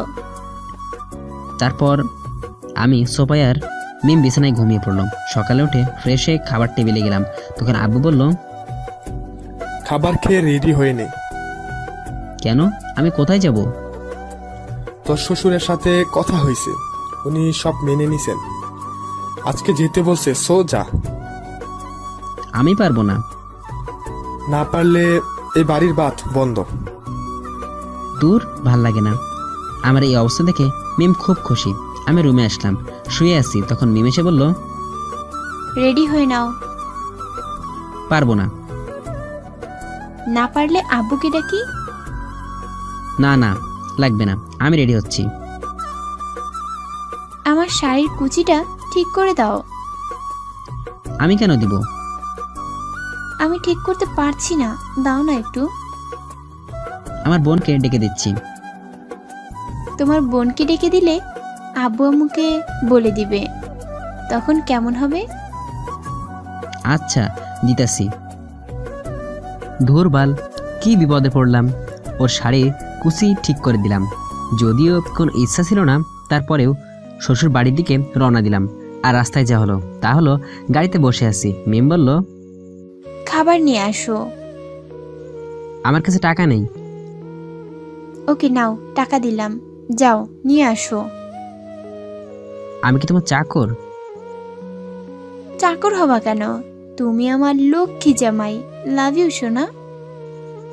হেট ইউ, ফিউচার এক্স বউ। তোমার মুখে কেন মধু নেই? জন্মের সময় মনে হয় দেয় নাই। হইছে, যাও নিয়ে আসো। নিজের অনিচ্ছা থাকার পরেও খাবার আনতে গেলাম। এসে দেখি উনি আমার সিটে বসে আছে। আমি বললাম, এটা কি হলো? কই কি হইছে? হইলে কান্না করতো। আরে, তুমি আমার সিটে বসছো কেন? আমি জানালার পাশ ছাড়া বসতে পারি না, তাই। তুমি আমার সিট দিবা কিনা? দিব। তোমার উপর বমি করলে বকতে পারবা না। কি মহা বিপদে পড়লাম। আচ্ছা, বসো। দাও, খাবার দাও। খাবার খেতে লাগলো। বাস চলতে লাগলো। কিছু দূর যেতেই এক আচারওয়ালা উঠছে। ওটারে মিম ডাক দিল। এই মামা, এদিকে আসেন। তখন লোকটা বলল, জি, আচার লাগবে। কয়টা দিব? তখন মিম আমাকে বলল, তুমি আচার খাবা? না, আমি মেয়ে নাকি যে আচার খাবো? ওকে, তোমার খেতে হবে না, আমিই খাই। খাও। মিম আবারও আচারওয়ালাকে বলল। এগুলোর দাম কত? লোকটি বলে, 20 টাকা করে। 2 প্যাকেট দিন। মিম আচার নিয়ে আমাকে বলল, এই টাকা দাও ওনাকে। আমার কাছে টাকা নেই। এখানে যদি বলি তুমি আমাকে ডিস্টার্ব করতেছো, কি হবে ভাবছো? সো টাকাটা দিয়ে দাও। ব্ল্যাকমেল করতেছো? মনে করো তাই। আমার কত কিউট জামাইটা। আমি টাকাটা দিয়ে দিলাম। বিশ্বাস করেন ভাই, যতগুলো হকার উঠছে সবার কাছ থেকে কিছু না কিছু কিনছে, আর সব টাকা আমি দিছি। আমার পকেট ফাঁকা হয়ে যাচ্ছে। শ্বশুরবাড়ি যাওয়ার শখ মিটে গেছে রে ভাই। জীবনেও বিয়ে করব না, একা একা থাকাই ভালো। আমার পকেটের এই অবস্থা হলে 2 দিন পর ভিক্ষা করতে হবে। তারপর সারা রাস্তা আমার কাঁধে মাথা দিয়ে আসতেছে। আমি যখন বলছি, তোমার কি লজ্জা শরম নাই? কেন? এই যে আমার কাঁধে মাথা দিয়ে আসো। আমার জামাই তো তুমি। আমি কি তোমাকে জামাইয়ের অধিকার দিছি? তোমার পাপিষ্ঠ মুখে এসব মানায় না। মাথা সরাও। সরাবো না। সরাইতে বলছি, সরাও। বেশি কথা বললে সবাইকে বলবো তুমি আমাকে ডিস্টার্ব করো। কেউ বিশ্বাস করবে না। আচ্ছা দাঁড়াও, দেখাচ্ছি। মিম একটু জোরে বলল। ওই বাসের ছেলেরা বলতেছে, আপু কি হয়েছে? ছেলেটি কি আপনাকে ডিস্টার্ব করতেছে? না ভাইয়া। লোকগুলো বলে, ডিস্টার্ব করলে শুধু বলবেন, পিটাইয়া মানুষ বানিয়ে দিব। ওকে ভাইয়া, সমস্যা হইলে বলবো। আমি ব্যবসা খেয়ে গেলাম। শালারা উল্টোপাল্টা কিছু বললে বৃন্দাবন দেখতে হবে। মিম আবার কাঁধে মাথা রাখলো। বাট এখন আর ভয়ে কিছু বলতে পারলাম না। যেই মেয়েরে ওরে বলাতেই ছেলেরা আসে পিটাতো। যদি বলে ডিস্টার্ব করে, তাহলে আগামী 6 মাস শুধু নার্স দেখতে হবে। তারপর কয়েক ঘন্টা পরে ঢাকায় আসলাম। সব কিছু পরিবর্তন হয়ে গেছে। দিন দিন উন্নতি হচ্ছে। মিম আমাকে নিয়ে তার বাসায় গেল। গিয়ে আমি মিমের বাবাকে সালাম করলাম, ভালো মন্দ জিজ্ঞেস করলাম। তারপর উনি রুম দেখিয়ে দিলেন। আর রুমে ঢুকেই আমি অবাক হয়ে যাই, কারণ রুমটা ছিল মিমের। অবাক করার বিষয় হচ্ছে, সারা রুমেই আমার ছবি। তখন আমি জিজ্ঞেস করলাম, এইগুলো কি? আমার ভালোবাসার স্মৃতি। ও, তোমার আব্বু আম্মু কিছু বলতো না? আব্বু আম্মু জানতো আমি তোমাকে ভালোবাসি, তাই কিছু বলে নেই। ওহ, তোমার আম্মু কই? সিরিয়াল দেখে। ও। তারপর ওর আম্মুর কাছে গেলাম, সালাম করলাম। উনি আমাকে দেখে বলল, কেমন আছো বাবা? জি ভালো, আপনি কেমন আছেন? বলে ভালো, তোমাকে কোথায় যেন দেখছি। আমি তখন বলি, জি আমি আপনার বাসার আশেপাশে ঘুরঘুর করতাম। তখন শ্বশুর বলে, ও তুমি কি সেই ছেলে যার উপরে আমি খাবার ময়লা পানি ফেলছিলাম? জি আমি সেই ছেলে।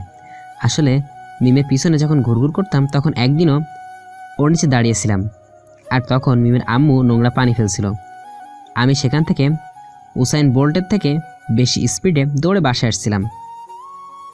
ওনার কাছ থেকে চলে আসলাম রুমে, বসে ভালো লাগছে না, তাই আগের আইডিটা অ্যাক্টিভ করলাম। ভার্সিটি বন্ধু রাফিকে পেলাম, ওর আগের আইডি এখনও আছে। পরে মেসেজ করলাম, কথা হলো অনেকক্ষণ। ও এখন একটা জব করে পার্ট টাইম। আমি বললাম কালকে মিট করার জন্য। পরে বলছে মিট করবে, ওর সাথে কথা বলতেছি। এমন সময় কিছু মেয়ে আসলো, এসে মিমকে বলল, কী রে আপু, তোর জামাই কই? মেয়েগুলো বলে, ও মা কত কিউট তোর জামাইটা, আমাকে দিয়া দে। মেয়েগুলো বলে, জামাই পেয়ে আমাদের আবার ভুলে যাস না। তখন মেয়েগুলো আমাকে বলে, কেমন আছো ভাইয়া? ভালো আছি, তোমরা? ভালো না। ও মা কেন? তোমাকে দেখে রবির মতো জ্বলে উঠছি, কত কিউট তুমি। ও মা তাই নাকি? তোমরা অনেক কিউট। মিম রেগে গেল। হইছে, এত কথা বলতে হবে না, খেতে আসো, আমার প্রচণ্ড ক্ষুধা লাগছে, খেতে গেলাম। বড়লোক শ্বশুরের খাবারের আয়োজন দেখে মাথা ঘুরে গেল। এত আইটেম আমি 3 দিনও খেয়ে শেষ করতে পারবো না। তারপরও ইচ্ছা মতো খেলাম। শালা সব টাকা প্রতিশোধ খাবার তুলে নিলাম। এত খাবার খেয়ে নড়তে পারছি না।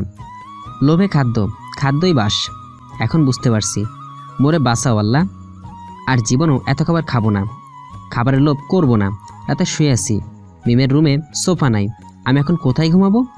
আমি মিমকে বললাম, আমি কোথায় ঘুমাবো? বিছানায়। তুমি কোথায় ঘুমাবা? বিছানায়। মানে কি? তোমার মতো 12 ভাতারির সাথে আমি ঘুমাতে পারবো না। কি বললা তুমি? ঘুমাতে পারবে না মানে? না ঘুমালে এমন জায়গায় মারবো, বাবা হতে পারবে না। এটা আমার বাসা, মনে রাখবা। আমি যেভাবে বলবো সেভাবে চলবা। জীবনেও না, কয়টা দিনই তো, পরে কি করবা? পরেরটা পরে দেখা যাবে। এখন ঘুমাও। শরীরে রাগ থাকার পরও বিছানায় শুইছি, এছাড়া উপায় নেই। মিমও এসে শুইল, মাঝখানে কোল বালিশ। সকালে উঠে দেখি মিম আমার বুকে, ওর নিঃশ্বাসগুলো আমার মুখে পড়ছে। আমি কোনো রকমে উঠে ওয়াশরুমে গেলাম, ফ্রেশ হলাম। মিমও উঠে গেল। সকালে নাস্তা করলাম একসাথে। খাবার টেবিলে অনেক কথা হলো। খাবার শেষে আড্ডা দিলাম সবাই মিলে। আড্ডা দিতে দিতে দুপুর হয়ে গেল। দুপুরে খাবার খেয়ে রেস্ট নিলাম। বিকেল হয়ে গেল। এর ভিতরে মিম অনেক জ্বালাইছে। রাগ উঠলেও কিছু বলতে পারিনি, কেন জানি বারবার আটকে যাই। আমি রেস্টুরেন্টে যাচ্ছি, রাফির সাথে দেখা করব। রেস্টুরেন্ট ঢুকে যা দেখলাম তা দেখে মোটামুটি খুশিই হলাম, কারণ আবির বউ বাচ্চা নিয়ে বসে আসছে। এই সুযোগে প্রতিশোধ নেওয়ার। আমি জিএফের সাথে ঘুরতি, এখন যখন পাইছি মজা বোঝাবো। আমি আবিরের কাছে গেলাম, গিয়ে বললাম, ভাইয়া আগের ভাবিগুলো আরো বেশি কিউট ছিল। তখন আবির বলে, মানে? কে তুমি, কি বলতেছো? তখন আবিরের বউ বলে, মানে ভাইয়া আপনি কি বলতে চাচ্ছেন? আমি বলি, আগে যাদের নিয়ে আসতো তারা আরো বেশি সুন্দরী ছিল। তখন ওর বউ বলে, সত্যি নাকি আবির? আবির বলে, আরে না, আমি মোটেও এমন না, বলে প্রমাণ দেখাইতে। তখন আমার মেয়েটা বলল, ভাইয়া আপনার কাছে কোনো প্রমাণ আছে? আমি বলি, জি, প্রমাণ না থাকলে কি এসে বলতাম নি? এই নেন দেখেন, ভিডিওটা আর পিকগুলো দিলাম। এগুলো মিমের আইডিতে ছিল, মেয়েরা সব দেখলো। আমি ফোনটা নিয়ে আসলাম, পিছনে শুধু ঠাসটার শব্দ হচ্ছে, আর আবি চিল্লাইতেছে। হঠাৎ দেখি গণপিটুনি খাচ্ছে। ওর বউ মানুষকে বলতেছে আবির নাকি ওনার সাথে লুচ্চামি করছে। বাকিটা জনগণ বুঝে নিছে। আমি বাইরে এসে দাঁড়ালাম, দেখি আবির ওর পায়ে ধরে বলতেছে, মাফ করে দাও বউ, আর জীবনেও কারোর দিকে চোখ তুলে তাকাবো না। ওর মতো লুচ্চাকে জীবনেও মাফ করবো না। পরে দেখলাম জাস্ট বুকে এক লাথি দিছে আর চলে গেছে। আবির পিছু পিছু দৌড়াচ্ছে। আমার খুব আনন্দ লাগতেছে। এখন আবিরের ডিভোর্স হবে, বাসায়ও জায়গা দিবে না। কি মজা, মনে একটা শান্তির বাতাস বয়ে গেল। আমি অন্য একটা রেস্টুরেন্টে গেলাম আর রাফিকে ওটাতে আসতে বললাম। পরে যা হলো। কিরে, কেমন আছিস? ভালো, তুই কেমন আছিস? ভালোই, কিন্তু তুই ওই রেস্টুরেন্টের কথা বলে এখানে আনলি কেন? কাহিনী আছে। কি কাহিনী? তারপর সব খুলে বললাম। রাফি হাসতে হাসতে শেষ আর বলতে লাগলো, শালারে উচিত একটা শিক্ষা দিছস, বাট তুই হঠাৎ ঢাকায় কেন? আসছি কি আর শখে। কেন, কি হয়েছে? ঢাকায় শ্বশুর বাড়িতে আসছি। কি বলিস, বিয়ে করে ফেলেছিস? এটা কিন্তু ঠিক না। মিমের কি হবে? রাফি ওর সম্পর্কে কিছু বলতে চাইছে, তা জানার জন্য আমিও বললাম, ওর আবার কি হবে? আরে ভাই, মেয়েটা তোকে পাগলের মতো ভালোবাসে। তুই যাওয়ার পর পাগলের মতো খুঁজতো। তুই যাওয়ার পর কোনো ছেলের সাথেই কথা বলতো না, একা একা থাকতো সারাদিন। আর তোর ফিরে আসার অপেক্ষা আছে এখনো। এখন যদি শুনে তুই বিয়ে করে ফেলছিস, তাহলে নিশ্চয়ই মিম সুসাইড করবে। আমি ওর কথাগুলো শুনে অবাক হয়ে তাকিয়ে আছি। কি বলবো ভাষা খুঁজে পাচ্ছি না। তবুও বললাম, ওর কথা বাদ দে, অতীত তো অতীতই। তা তোর রিলেশনের কি খবর? আমরা তো বিয়ে করে ফেলছি, বাচ্চাও আছে। কি বলিস, দাওয়াত দিলি না? তোর সাথে যোগাযোগ ছিল না, তাই দিতে পারিনি। তা শ্বশুর বাড়ি কোথায়? আপাতত এখানে আসি কতদিন, পরে অন্য কোথাও হবে। মানে কি বলতেছিস?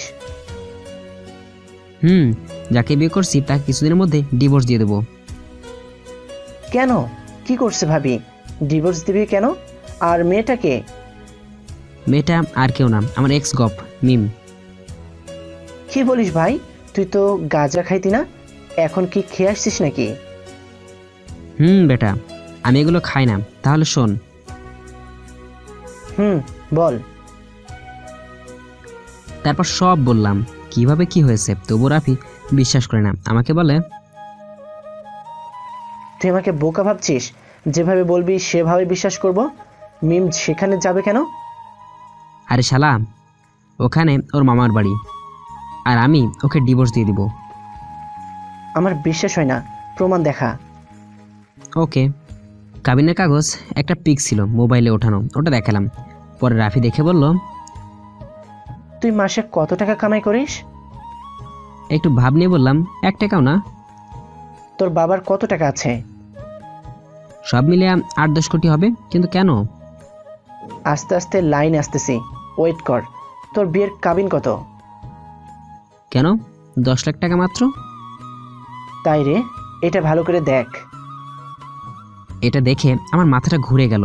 আল্লাহ, তুমি মাটি ফাঁক করো, আমি ঢুইকা যাই।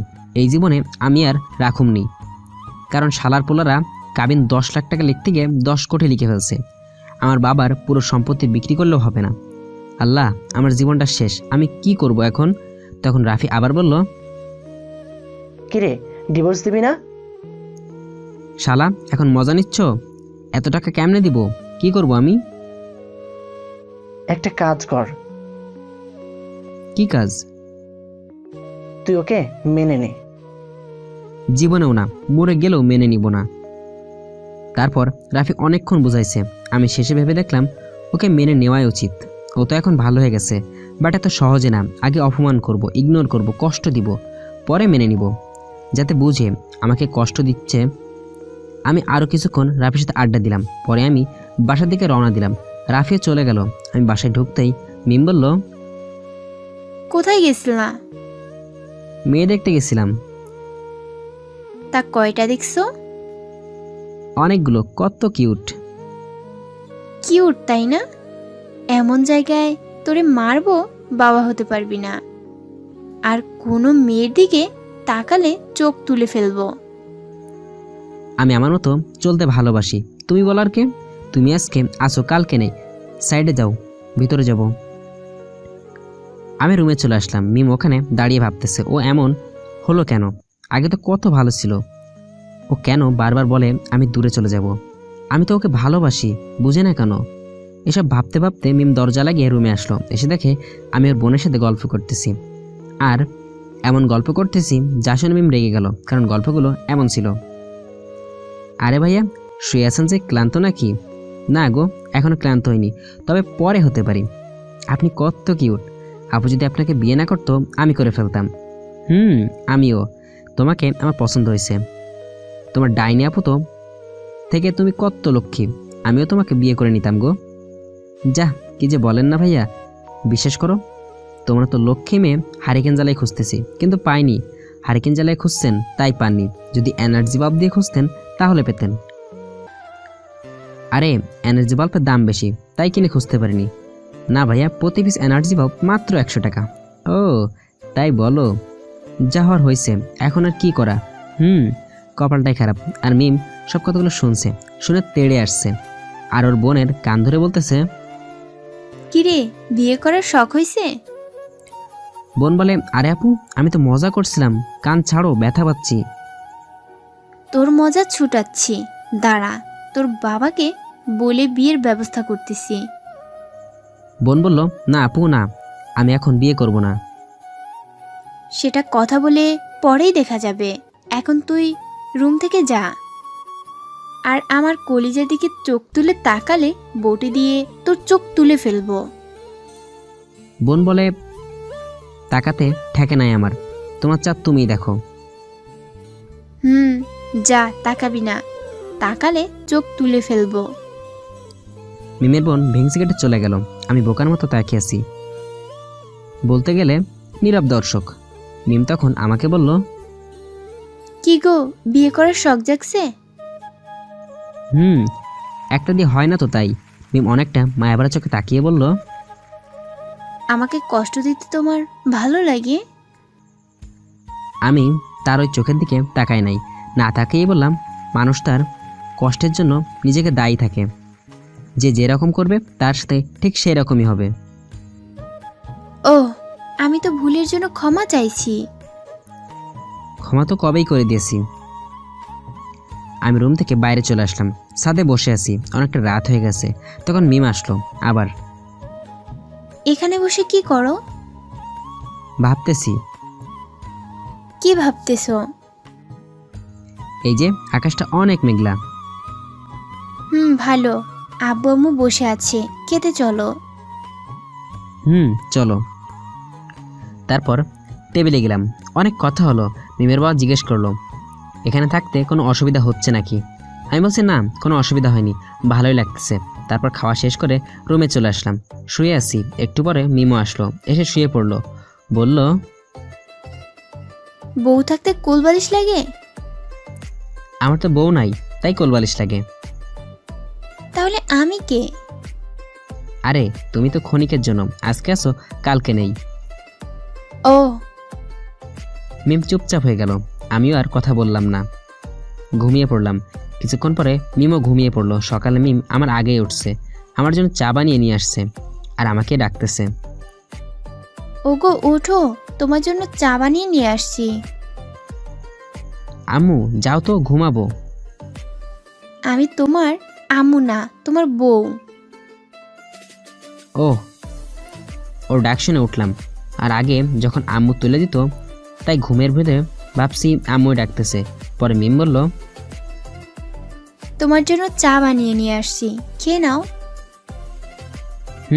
দাও। মিম চা দিল, আমি পুরো চাটা খেলাম, অনেক ভালো হয়েছে। কিন্তু ও আমাকে জিজ্ঞেস করলো, চাটা কেমন হয়েছে? এগুলো চা নাকি গ্লুকোজ? সবাই তো বলল ভালো হয়েছে, তোমার কাছে ভালো হয়নি? না, আরো ভালো করে বানাতে হবে, এগুলো মানুষ খায় নাকি? আচ্ছা, নেক্সট টাইম থেকে ভালো করে বানানোর চেষ্টা করব। আর ঘোরাঘুরি, আড্ডা, সবকিছু মিলে 2টা দিন চলে গেল। মিম 2টা দিনে অনেক কাছে আসতে চেয়েছে, আমি বারবার দূরে ঠেলে দিয়েছি। ওর সাথে এমন ব্যবহার করলে আমার অনেক খারাপ লাগে। আজকে মিমের বাবা মার থেকে বিদায় নিয়ে আমার বাড়িতে চলে যাচ্ছি। ভাবতেছি আসার দিন পকেট খালি করে দিছে, এখন না জানে কি করে। কিন্তু আমার ধারণা ভুল ছিল, ও সারাটা রাস্তা মন মরা হয়েছিল। হয়তো বাবা মাকে ছেড়ে যাচ্ছে বলে আমার কাছে কিছুই চাইনি। আমি বাড়ি আসার পর নানা প্রশ্নের উত্তর দিতে হলো। শ্বশুরবাড়ি কেমন, ঠিকমতো খাওয়া দাওয়া করাইছি কিনা, আরও কত কি। আমি সব কিছুর ঠিকঠাক উত্তর দিয়ে রুমে এসে এক ঘুম দিলাম। মিমও ঘুমিয়ে পড়লো। আমি সকালে উঠলাম, ফ্রেশ হয়ে বাইরে গেলাম। আর বন্ধুদের কাছ থেকে যা শুনলাম তার জন্য মোটেও প্রস্তুত ছিলাম না। আর যা হলো, বন্ধুদের কাছে যেতেই বলল, কিরে এতদিন কইছিলি? জাহান নামে। জাহান নামে থাকলেও এখন এমন কথা শোনাবো যে তুই জান্নাতে চলে আসবি। মানে তুই কি বলতে চাচ্ছিস? আরে তোর ছোটবেলার ক্রাশ নীলা আপু তোরে খুঁজতাছে। আমাকে খুঁজে কেন? আমাদের কিছু বলে নাই, শুধু এটাই বলেছে যে আমরা যেন তোকে বলি ওনার সাথে দেখা করার জন্য। ও আচ্ছা, দেখা করবো না, মন খারাপ করে বললাম। কিরে তুই মন খারাপ করে আছিস যে? তোর তো সবচেয়ে খুশি হওয়ার কথা, কারণ তোর ক্রাশ তোকে খোঁজে। আরে মন খারাপকে আর সাধে করছি? আরে আমার বউকে ডিভোর্স দিতে পারবো না, আর ক্র্যাশকেও পটাতে পারবো না। কেন, কি হয়েছে? আরে শালার পুতেরা কেমন 10 লাখ লিখতে গিয়ে 10 কোটি টাকা লিখে ফেলছে। হা হা হা, ভালো। তবে ভাবি কিন্তু অনেক সুন্দর, ডিভোর্স না দিলে ভালো হবে। চুপ কর শালা, যা জ্বালা সেই বোঝে। আচ্ছা রাগ করিস না, চল খেলে আসি। ওকে চল। নীলাপুর বাসার সামনে খেলতে যাচ্ছি। খেলার জন্য অনেক দিন ক্র্যাশের দৌড়ানি খাইছি, জানি না আজকে কি হবে। আসলে ক্র্যাশের দৌড়ানি খেতে ভালোই লাগে। একটা মানুষের ভালোবাসার মানুষ একটাই থাকে, আর ক্র্যাশ থাকে হাজারটা। তেমনি আমারও ভালোবাসার মানুষ ছিল মিম, আর ওটা নীলাপু ছিল ক্র্যাশ। খেলা শুরু করে দিলাম। আমি ব্যাট করতেছি আর রাফি বল করতেছে। আমি জোরে ব্যাট চালালাম। ভাগ্য খারাপ হলে যা হয়, বলটা নীলাপুর উপরে পড়ছে। নীলাপু কোথা থেকে ওর বাসার দিকে যাচ্ছে। বলটা পাওয়া মাত্র গুলির মতো বেগে আমার কাছে আসলো। মনে মনে ভাবতেছি, আজকে আমার কপালে কি আছে আল্লাহই ভালো জানেন। আল্লাহ বাঁচাও। আমার ধারণা ছিল নীলাপু ব্যাট নিয়ে পিটাবে, কিন্তু সেই ধারণা ভুল করে নীলাপু আমার কলার ধরে বলল, এদিকে আসো। কেন আপু? আমি তোর কোন কালের আপু লাগি? ইয়ে মানে বড় আপু ডাকতে হয়? তোর ইয়ে মানে ছোটাচ্ছি। আয় আমার সাথে আয়। আমাকে মাঠের সাইডে নিয়ে গেল। আমি ভয়ে ভয়ে নীলাকে বললাম, তুমি নাকি আমাকে খুঁজছিলে আপু? খুঁজছিলাম। তুই নাকি বিয়ে করেছিস, আর কয়দিন ছিলি? জি, শ্বশুর বাড়ি গেছিলাম। ও তাই অন্য মেয়েকে বিয়ে করবি তো আমার পিছন পিছন যেতি কেন? আরে আমি তো মজা করছিলাম, আসলে আমি ওকে অনেক আগে থেকেই ভালোবাসতাম। তুই মজা করতি তাই না? এখন আমি তোর প্রেমে পড়ে গেছি, এখন আমার কি হবে? আরে প্রেমের আগে সেকা খাইছো আপু, সমস্যা নাই। তুমি দেখতে অনেক সুন্দর, আর অনেক ছেলে বাবা। তোর গালে দেবো একটা। অন্য ছেলে লাগবে না, আমার তোকে লাগবো। আরে বুঝতেছো না কেন? বিয়ে মানুষের একবারই হয়, দেখবা আমার চেয়েও ভালো ছেলে পাবা। পাবো না। আচ্ছা আমি এনে দিব, কেমন? না লাগবে না, আমার তোকে লাগবে। তারপর এই নীলারে অনেক কষ্টে সেটিং দিলাম। মুখ দিয়ে ফেনা বের হয়ে গেছে। শালি কিছুতেই বুঝতে চাই না। ওফ শেষ। আমি যাওয়ার সময় বাদ দোয়া দিয়ে গেল। নীলাপু বদদোয়া যেন আমার উপরে না পড়ে, দোয়া করেন আপনারা। নীলাপু বাসায় চলে গেল। আমি সামনের দোকানে গেলাম, তখন ওই আঙ্কেল এর দেখা। যদি ওই আঙ্কেল আমাকে আর নীলার একসাথে দেখে তাহলে 12টা বাজিয়ে ছাড়বে। আমাকে দেখে আঙ্কেল বলল, এইদিকে আসো আলবি। কোথায় যাবো আঙ্কেল? চোখ গরম করে বলল, এইদিকে আসো। আমি আঙ্কেলের সাথে গেলাম। তখন আমি আঙ্কেলকে বললাম, জি আঙ্কেল বলেন। তোমাকে চড় মারা উচিত। কেন? গালে হাত দিয়ে বললাম।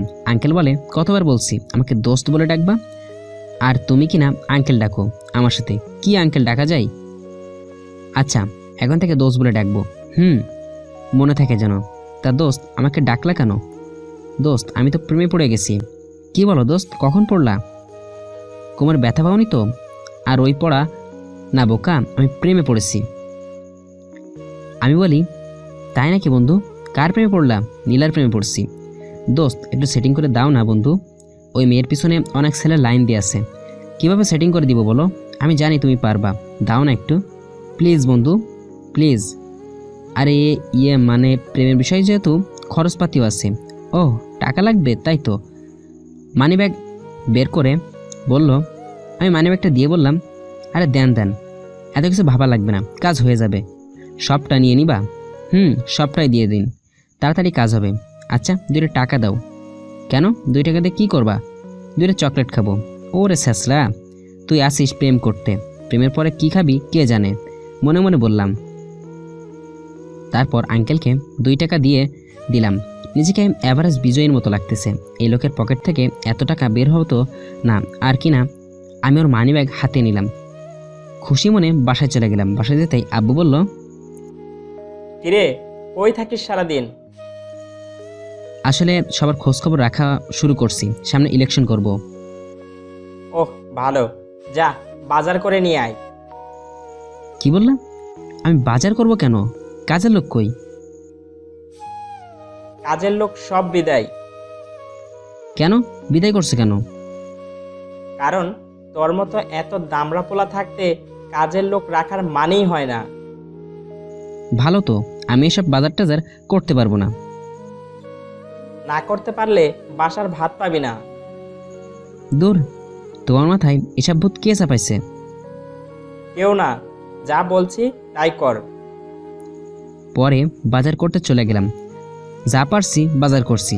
বাজারে নিয়ে আসার সময় মানুষ বলতেছে বিয়ে করে ছেলেটা সংসারী হয়ে গেছে, ভাল লাগছে।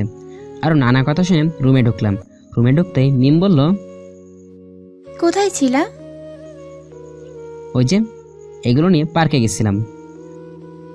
বাজার নিয়ে পার্কে গেছো? সবাই ফুল নিয়ে যায়, আমি বাজার নিয়ে গেছি। সাইড দাও। মুখে কি মধু নাই? না, নাই। তারপর রুমে চলে গেলাম। ফ্রেশ হয়ে দুপুরে খাবার খেলাম, একটা ঘুম দিলাম। বিকালে মিমের ডাকে ঘুম ভাঙলো। ওই শোনা, ঘুম থেকে ওঠো। কি হয়েছে, ডাকতেছো কেন? তোমার জন্য বিরিয়ানি রান্না করে নিয়ে আসছি। তা কি এমন মহা জিনিস রান্না করছো, আমার স্বাদের ঘুমটা ভেঙে দিলা? বিরিয়ানি তো তোমার প্রিয়, তাই নিয়ে আসছি। ওকে, রেখে যাও। আমি ফ্রেশ হয়ে আসলাম, বিরিয়ানিটা খেলাম। জাস্ট অসাধারণ হয়েছে। পুরা খাই নাই, মিম এসে পড়ছে তাই ওকে জ্বালানোর জন্য বললাম, কি হলো, এগুলো কি রান্না করছো? কেন বিরিয়ানি? আমার তো মনে হচ্ছে এগুলো খিচুড়ি। এত বাজে রান্না কেউ করে? তোমারগুলো তুমি খাও। মিমের চোখ দিয়ে পানি চলে আসলো, আমাকে বলতে লাগলো, সবাই তো বলছে ভালো হয়েছে, তোমার কাছে খারাপ লাগছে? আচ্ছা, পরের বার ভালো করে রান্না করব। সবাই তো ভালোই বলবে, নতুন বউ, কেউ তো আর খারাপ বলবে না। আমি রুম থেকে রান্নাঘরে চলে গেলাম, কারণ চুরি করে বিরিয়ানি খাবো, যেভাবেই হোক খেতেই হবে। রান্নাঘরে যাওয়ার সময় আম্মু বলল, এই তুই কোথায় যাচ্ছিস? আম্মু, আচার খেতে যাচ্ছি। সত্যি করে বল। সত্যি আম্মু। যদিও বিরিয়ানি খেতে গেছি, ইচ্ছা মতো বিরিয়ানি খেলাম। আহা কি লাগতেছে। রাতে বাইরে আড্ডা দিলাম, 10টার ভিতরে এসে পড়লাম। বন্ধুরা বলল, কী রে বউ পাগল হয়ে গেছিস? আরে শালা, তোর আমার দুঃখ কেমনে বুঝবি? 10টায় বাসায় না গেলে রান্নাঘরে থাকতে হবে। বাসায় এসে রাতের খাবার খেয়ে শুয়ে পড়লাম। মিমকে জ্বালানোর জন্য হুদাই ফোন দিয়ে কথা বলতেছি। মিম রাগে আগুন হয়ে আছে। তখন আমাকে বলল, এই, তুমি কার সাথে এতক্ষণ কথা বলছো? আমার ফিউচার বউয়ের সাথে। কি বললা তুমি? কানে সমস্যা যখন চোখের ডাক্তার দেখাও। আমার কানে সমস্যা নাই, তুমি অন্য মেয়ের সাথে কথা বলতে পারবে না। আমি 1000 বার বলবো, তুমি বলার কে? বলবা না তাই? ফোনটাকে যদি পানিতে গোসল করাই কেমন হবে? একদম ফোনে হাত দিবা না। কেন হাতে দিব না? জামাইয়ের ফোন 100 বার হাতে দিব। কে তোমার জামাই? তুমি। কয়েকদিন পর এক্স হয়ে যাবা। ভালো। মিম আমার বুকে এসে শুইছে। তখন আমি বললাম, এটা কি হচ্ছে? ওঠো বলছি। তুমি আমার জামাই, সো যতদিন আছো আমার অধিকার আমি বুঝি নেই। খবরদার টাচ করবে না। তুমি দেহ পাবা কিন্তু মন পাবা না। দুটোই পাবো সোনা। এখন ঘুমাও। মিমকে ছাড়তে পারছি না। তখন আবারও মিম বলল, রান্নাঘরে যেতে চাও? আজব, রান্নাঘরে যাব কেন? ছাড়ো বলছি। ছাড়বো না। কি করবা? ধাক্কা দিয়ে ফেলে দিব। আমি চিৎকার দিয়ে আব্বু আম্মুকে ডেকে বলবো তুমি আমাকে মারছো। পরে কি হবে ভাবছো? দূর, ভাল লাগছে না। কথায় কথায় ভয় দেখায়। তারপর বুকের উপর শুয়ে আছে। এভাবে ঘুমাতে হলে সকালে উঠে দেখি মিম বুকে নেই। তার মানে আগেই উঠে গেছে। একটু পরে চা নিয়ে আসলো। চা খেয়ে আজকেও ঝাড়ি দিলাম। তারপরে বাইরে গেলাম। আঙ্কেলের সাথে আবার দেখা। উনি আমাকে করে বলছেন যেন নীলাকে ওনার করে দেই। আমি বলি খাবার খেয়ে যাচ্ছি আমার ক্রাশের সাথে দেখা করতে। ক্রাশ হয়ে যাবে আন্টি, ভাবতে কেমন লাগে। ক্রাশের কাছে গিয়ে যা হলো। উনি অনেক করে বলছেন যেন নীলাকে ওনার করে দেই। তাই আমি খাবার খেয়ে যাচ্ছি আমার ক্রাশের চোখে। ক্রাশ হয়ে যাবে আন্টি, ভাবতেই কেমন লাগে। ক্রাশের কাছে গিয়ে যা হলো তা হলো, ক্রাশের বাসার সামনে দাঁড়িয়ে আছি। ক্রাশের বাবা আবার আমাকে একেবারেই দেখতে পারে না, কারণ ওনার বাসার বহু জানালার কাজ আমি ভাঙছি। তাই ভিতরে যেহেতু ঢোকা যাবে না, কিছু একটা করতে হবে যেন ক্রাশ নিচে আসে। কাউকে দিয়ে খবর পাঠালে মন্দ হয় না। এখন কাকে দিয়ে খবর পাঠাবো? আশেপাশে তাকিয়ে দেখি একটা পিচ্চি ক্রাশের বাসার দিকে উকিঝুঁকি করতেছে। আমি ওকে ডাক দিলাম, এইদিকে আই। জি ভাইয়া। তুই এখানে উকিঝুঁকি করতেছিস কেন? সিক্রেট বিষয় বলা যাবে না। কার নিচে খাওয়ার আগে বল। আসলে ভাইয়া, এখানে আমার গার্লফ্রেন্ড থাকে, ওকে দেখতে আসছি। তোর কি ফ্রেন্ড এখানে থাকে? গার্লফ্রেন্ড মানে মেয়ে বন্ধু, আমরা একসাথে পড়ালেখা করি। ও তাই, বল, আমার একটা হেল্প করে দে। কি হেল্প? ওই বাসায় তোর নীলাপুকে গিয়ে বল নিচে আসতে। পারবো না আমি। আচ্ছা, আমি তোর আব্বুকে গিয়ে বলবো আপনার ছেলেকে দেখলাম মানুষের ফ্ল্যাটে উকিঝুঁকি দেয়, আর তোর আব্বুর সাথে আমার অনেক খাতির। আচ্ছা ভাই, যাচ্ছি। আর থ্যাঙ্কস। থ্যাঙ্কস কেন? আমাকে ভিতরে যাওয়ার সুযোগ করে দেওয়ার জন্য। কেউ দৌড়লে বলবো আপনি পাঠাইছেন। আচ্ছা বলিস, যা এবার বাপ। পিচিটা চলে গেল। মনে মনে ভাবতেছি কি যুগ আইলো রে। ভাই মায়ের পেট থেকে ফোটার আগেই প্রেম করা শুরু করে দিছে। পিচ্চির মতো বয়স থাকতে মোবাইল কি চিনতামই না, ক্যালকুলেটর দিয়ে হ্যালো হ্যালো করতাম।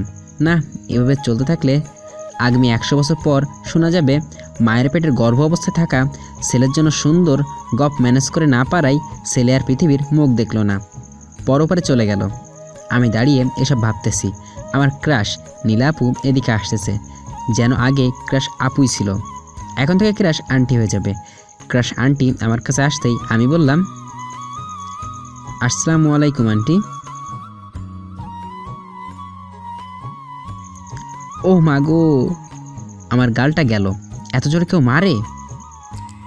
তোরে যে জুতা খুলে পিটাই নাই, সেটাই তোর ভাগ্য। কেন? আমি কিটা করছি? তুই আমাকে আন্টি ডাকতেছিস কেন? আমি করছি একটা মেয়ে, আমার সাথে আন্টি ডাক যায়? আসলে আন্টি ডাকার পিছনে বিরাট একটা কারণ আছে। কি কারণ? জুতার বাড়ি খাওয়ার আগে বল। বলতেছি, ওয়েট, তুমি আগে ফুচকাটা খাও। আসার সময় এটা নিয়ে আসছিলাম। ওয়াও, তুই ফুচকা নিয়ে আসছিস? দে দে, তাড়াতাড়ি দে। ওকে নাও, অনেকগুলো নিয়ে আসছি। ফুচকা খেতে খেতে বলল, তুই কে বলতে আসছিস বল? আসলে সবাই তো ভালোবাসা চাই, তাই না? চাই তো, আমিও চাই। তুমি যেমন আমাকে ভালোবাসো, তেমনি তোমাকে অন্য কেউ ভালোবাসে, তাই তোমার উচিত ওনাকে মেনে নেওয়া। অনেকেই তো আমাকে ভালোবাসে, কিন্তু তুই কার কথা বলছিস? আরে রফিক আঙ্কেল আছে না, উনি তোমাকে অনেক ভালোবাসে। আলবে, তুই কি বলছিস? ওই বুইড়া বেটা আমাকে ভালোবাসে? আমার পিছনে কত সুন্দর সুন্দর ছেলে ঘুরে বেড়ায় তা তো জানিস না? আপু জানি, বাট সুন্দর ছেলেদের দিয়ে কী করবা? তোমাকে সুন্দর ছেলেদের কথায় উঠতে বসতে হবে, আর ওনাকে ভালোবাসলে বিয়ে করলে ওনাকে তোমার কথায় উঠাতে বসাতে পারবা। বয়স্ক ছেলেরা বউয়ের কথায় উঠে বসে, তোমার কপাল খুলে যাবে। তবুও আমি পারবো না। ওনার বুড়ি কতটা বড়, আর বয়সও বেশি। আরে প্রেমের সময় কম কম খেতে বলবা, ভুঁড়ি কমে যাবে, আর সব টাকাও তোমার নামে লিখে দিবে। এই যে ফুচকাটা খাচ্ছ, এটা ওনার টাকায়। আচ্ছা, আমি 2 মিনিট ভাবি। ওকে ভাবো। 2 মিনিট পর বলল, তুই ঠিকই বলছিস, আমি রাজি, বাট ওগুলোর জন্য আমি রাজি হইনি। আমি রাজি হয়েছি একটা কারণে। আপু কি কারণে? ফুচকা আমার ফেভারিট খাবার। উনি আমাকে ফুচকা খেতে দিছে, তাই রাজি হয়ে গেছে। লাউ ঠেলা, ফুচকার কারণে প্রপোজাল অ্যাকসেপ্ট করে ফেলছে। কেউ কাউকে প্রপোজ করলে ফুচকা দিয়ে করেন, হয়তো কপাল খুলে যেতে পারে। আমি আবার নীলাকে বললাম, আপু এখন বুঝছেন আগে কেন আন্টি বলছি, আর এখন থেকে আন্টিই রাখবো। ওকে, ডাকিস। কিন্তু গাল দুইটা লাল করে ফেলছেন আই বলেই গাল টেনে দিল। তারপর ক্রাশের ওখান থেকে আঙ্কেলের কাছে আসলাম। আসতেই বললাম, আঙ্কেল টাকা লাগবে। তিনি বললেন, তোমাকে কতবার বলছি বন্ধু বলবা, তা কাজ হয়েছে? টাকা লাগবে। কত? বিয়ারের দাম দিলেই হবে। ওকে এই নাও। দিন। এখন বলো কাজ হয়েছে কিনা? পুরোপুরি হয়ে গেছে, এখন কল দেন। ওকে আঙ্কেল, মানে বন্ধু ডান্স দিতেছে। আমিও বন্ধুদের কাছে চলে গেলাম। আড্ডা দিয়ে বিকালে বাড়িতে গেলাম। বাড়িতে গিয়ে দেখলাম মিম সেজে আছে। আজকে নীল শাড়ি পরছে, চোখে কাজল, কপালে কালো টিপ, ঠোঁটে হালকা লিপস্টিক। ওকে দেখে প্রেমে পড়ে গেলাম। মেয়েটা এমনিতে অনেক সুন্দর, আজকে শাড়িতে আরও অনেক সুন্দর লাগতেছে, একেবারে পরীর মতো, নীলপরি যেটাকে বলে। আমি রুমে বসে আছি, তখন মিম এসে আমাকে বলল, ভূতের মতো। ভূতের চেয়েও সুন্দর, হাসি মুখটা মলিন হয়ে গেল।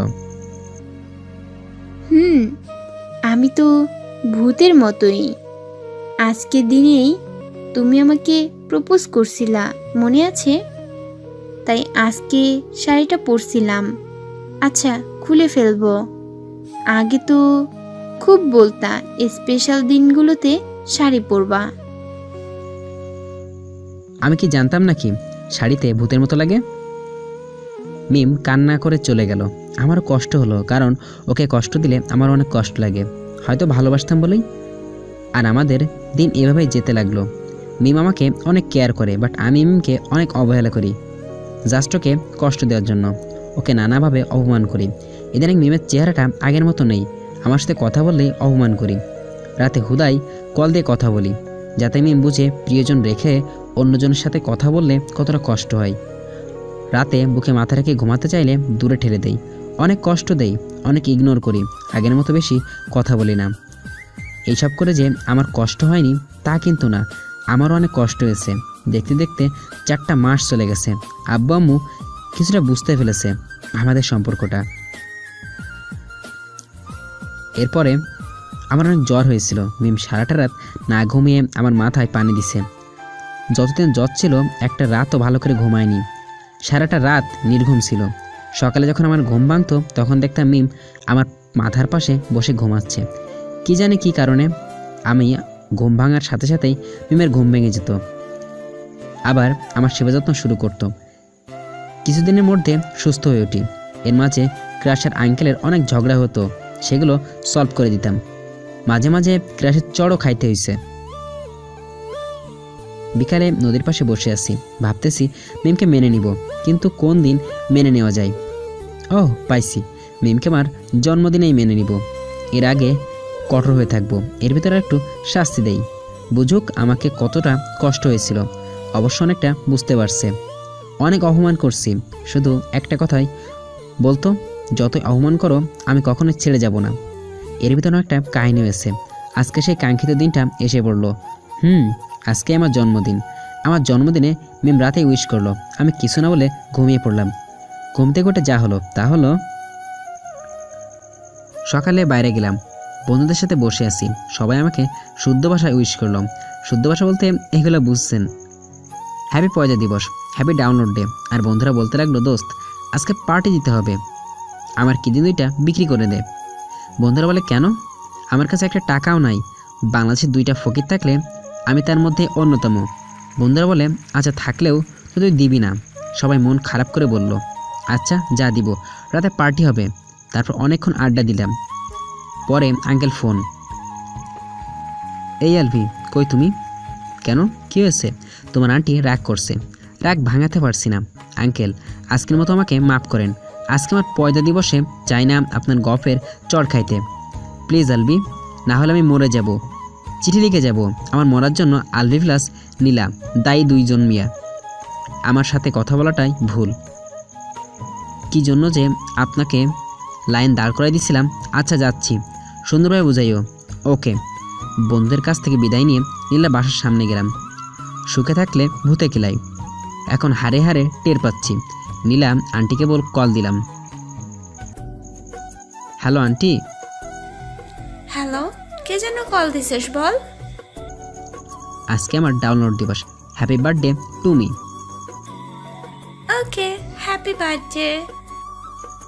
আমি বাসার সামনে দাঁড়িয়ে আছি, নিচে আসো। ওকে, আসতেছি। নীলা সামনে আসলো, আসতেই আমি 2 গালে হাত দিয়ে বললাম, আজকে কি জন্য ঝগড়া করছো? দুধ গেলে হাত দিয়েছিস কেন? যতবারই কারণ জিজ্ঞেস করছি, গাল 2টি টমেটো করে দিছো। এখন সেই টমেটো থেকে গালকে রক্ষা করার জন্য এই লিনজা টেকনিক। ও, এখন এমন জায়গায় মারবো না, বাবাও হতে পারবে না। তুই হালা আমাকে একটা ছেঁচড়ার সাথে প্রেম করাইয়ে দিছস। আন্টি, তোমার মুখ দিয়ে এত মধু বেরোচ্ছে কেন? আর আঙ্কেল কি করছে?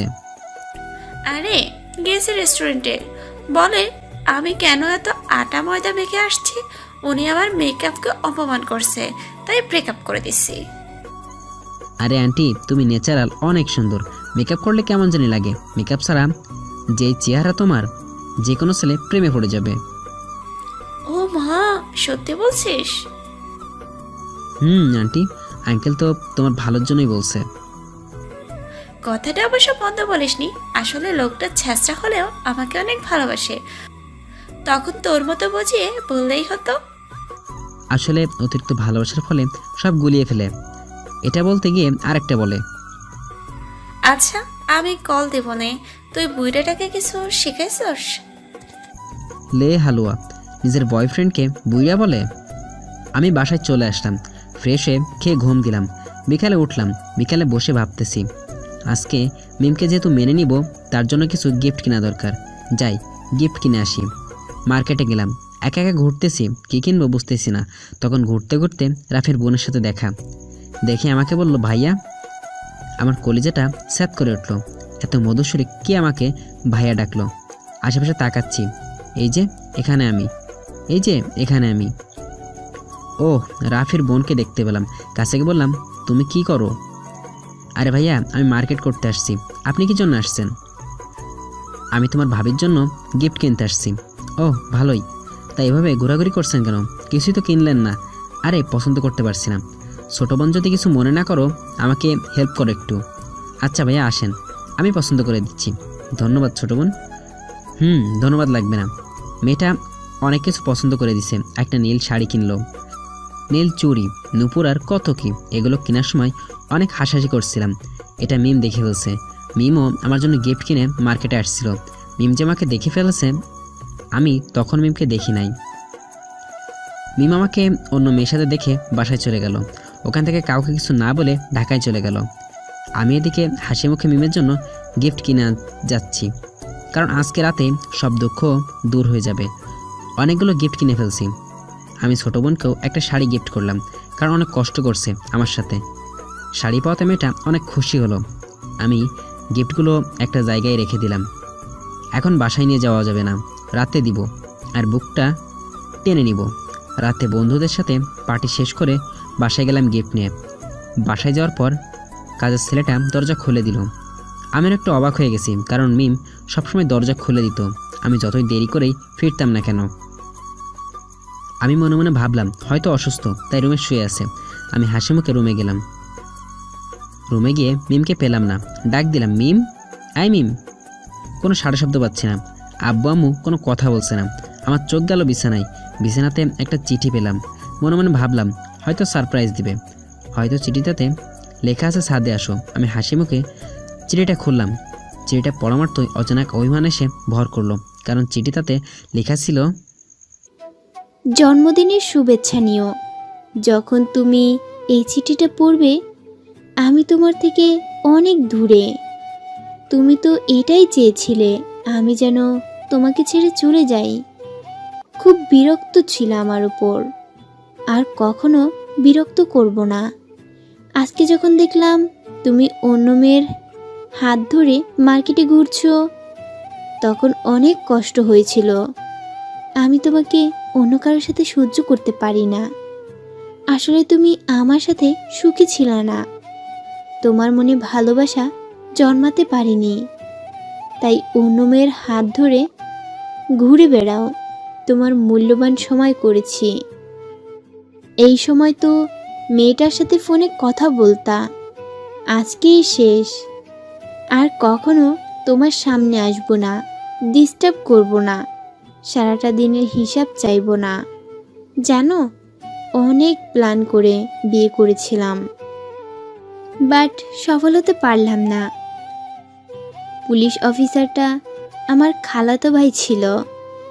পরে ওনাকে সব বুঝাই বলছিলাম, আর উনিই আমাদের বিয়েটা পড়িয়ে দিয়েছিলেন। আচ্ছা, এত কিছু করেও তোমাকে পেলাম না। তুমি ভালো থেকো। তুমি ভালো থাকলেই আমি ভালো থাকব। তোমার সুখেই আমার সুখ। শেষে একটা অনুরোধ, তোমার জন্য একটা নীল পাঞ্জাবি কিনেছি, ওটা পরো। বাই, আল্লাহ হাফেজ। চিঠিটা পড়ে হাসবো না কাঁদবো কোনোটাই বুঝতে পারছি না। ভাবছিলাম আজকেই বুঝি তোমাকে ভালোবেসে বুকে জড়িয়ে নেব, আর তুমি কিনা ভুল বুঝে চলে গেলে। অনেক অভিমান ভর করতেছে আমার কাছে। একটা বারও জানতে পারতে আমি বলে দিতাম ওর বা কি দোষ কোথায়। আমি কোনো দিন হুদাই ফোন দিয়ে কথা বলতাম, আর এমন সময় অন্য একটা মেয়ের সাথে দেখলো। এভাবে বাবা স্বাভাবিক। রাতটা এভাবেই কেটে গেল। সকালে উঠে আব্বু আম্মু জানতে চাইলো কী হয়েছে আমাদের মাঝে। পরে আমি বললাম একটু ঝগড়া হয়েছে। আব্বু বলল, তুই যদি বৌমাকে নিয়ে আসতে না পারিস তোর কোনো জায়গা হবে না, এখন বেরিয়ে যা। আমি বাসা থেকে চলে আসলাম। দূর, ভাল লাগে না। মিমকে অনেক বেশি মিস করতেছি, আর কেয়ারিংগুলো আরও বেশি মিস করি। আসলে ওর কেয়ারিংগুলো কখন থেকে ভালো শুরু করছিলাম বুঝতে পারিনি। সারাক্ষণই মিমের কথা মনে পড়ে। এভাবে 2টা দিন কেটে গেল, আর থাকতে পারতেছি না। যেভাবেই হোক মিমকে ফেরাতেই হবে, তাই ওনাকে ফিরিয়ে আনতে ওর দেওয়া পাঞ্জাবি পরে ওর বাসায় রওনা দিলাম। অনেকক্ষণ পর মিমের বাসায় গেলাম। যেতেই মিমের মা আমাকে জিজ্ঞেস করলো, কেমন আছো? জি ভালো, আপনি কেমন আছেন? ভালো। মিমের সাথে কি তোমার কিছু হয়েছে? মানে একটু ঝগড়া হয়েছিল। তাই তো মেয়েটা 2 দিন ধরে কিচ্ছু খায় নাই, শুধু কান্না করে। জিজ্ঞেস করলেও কিচ্ছু বলে না। আচ্ছা, মিম এখন কোথায়? এখন দেখলাম ছাদে গেছে। আচ্ছা, আমি আসতেছি। আমি ছাদে গেলাম, গিয়ে দেখি মিম দাঁড়িয়ে আছে। কেমন রোগাটে লাগতেছে। আমি পিছনে ওর গায়ে হাত দিলাম আর বলতে লাগলাম, আমি কামিং বউ। আমার দিকে চেয়ে মুখটা ঘুরিয়ে ফেললো। কি হলো, কথা বলো। দেখো, ওই মেয়েটা রাফের বোন ছিল, আর তোমার জন্য গিফট কেনার জন্য ওই মেয়েটাকে সাথে নিয়েছিলাম, এছাড়া আর কিচ্ছু না। অন্যদিকে চেয়ে আসছে। আর কিছু তো বলো, বলবা না তো? মিম যেই রিয়্যাক্ট করতেছে, কি করব। ওহ, মনে পড়ছে, মিম একবার বলেছিল ঝগড়া হলে লিপকিস করলে সব মিটে যায়। তাই আমি মিমকে জড়িয়ে ধরে লিপকিস করে দিলাম। মিম তখন ছোটার জন্য চেষ্টা করতেছে। অনেকক্ষণ পরে ছাড়লাম। ছাড়া পেয়ে হাঁপাতে হাঁপাতে বলল, এভাবে কেউ কিস করে? আমি করি। কথা বলো না কেন? তোমার সাথে কোনো কথা নাই, তুমি আমাকে শুধু কষ্ট দাও। হয়েছে বেবি, আর রাগ করতে হবে না। তোমাকে অনেক বেশি ভালোবাসি, তাই চলে আসছি। ও ভালো তো। এতদিন ভালোবাসা কোথায় ছিল? হালকা বাতাসে, ভালোবাসা আকাশে। তোমার ফাজলামো এখনো কমই নাই। না গো, আমার ফুসফুস। বউ, দাও না কি দিব? তোমার লিপটা। পারবো না, কষ্ট দেওয়ার সময় মনে থাকে না। এখন এইসব কিছুই হবে না। ওকে, তাহলে আর কি, অন্য কারো কাছে যাই? ঠ্যাং ভেঙে ফেলবো। এতগুলো দিন অনেক কষ্টে ছিলাম, এখন কথার অবাধ্য হলে বাবা হতে দিব না। এই বৃষ্টি আসতেছে, রুমে চলো। আরে কই যাও, বৃষ্টিতে ভিজবো। জ্বর আসবে তো। আসুক, ক্ষতি নেই। দুজন দুজনকে জড়িয়ে ধরে অনেকক্ষণ বৃষ্টিতে ভিজলাম। ভিজে রুমে চলে আসলাম। এখন বউয়ের সাথে এই বৃষ্টির দিনে একটু ইয়ে করে নেই। এখন যদি বাবা না হতে পারি, ফিউচারে পারবো না।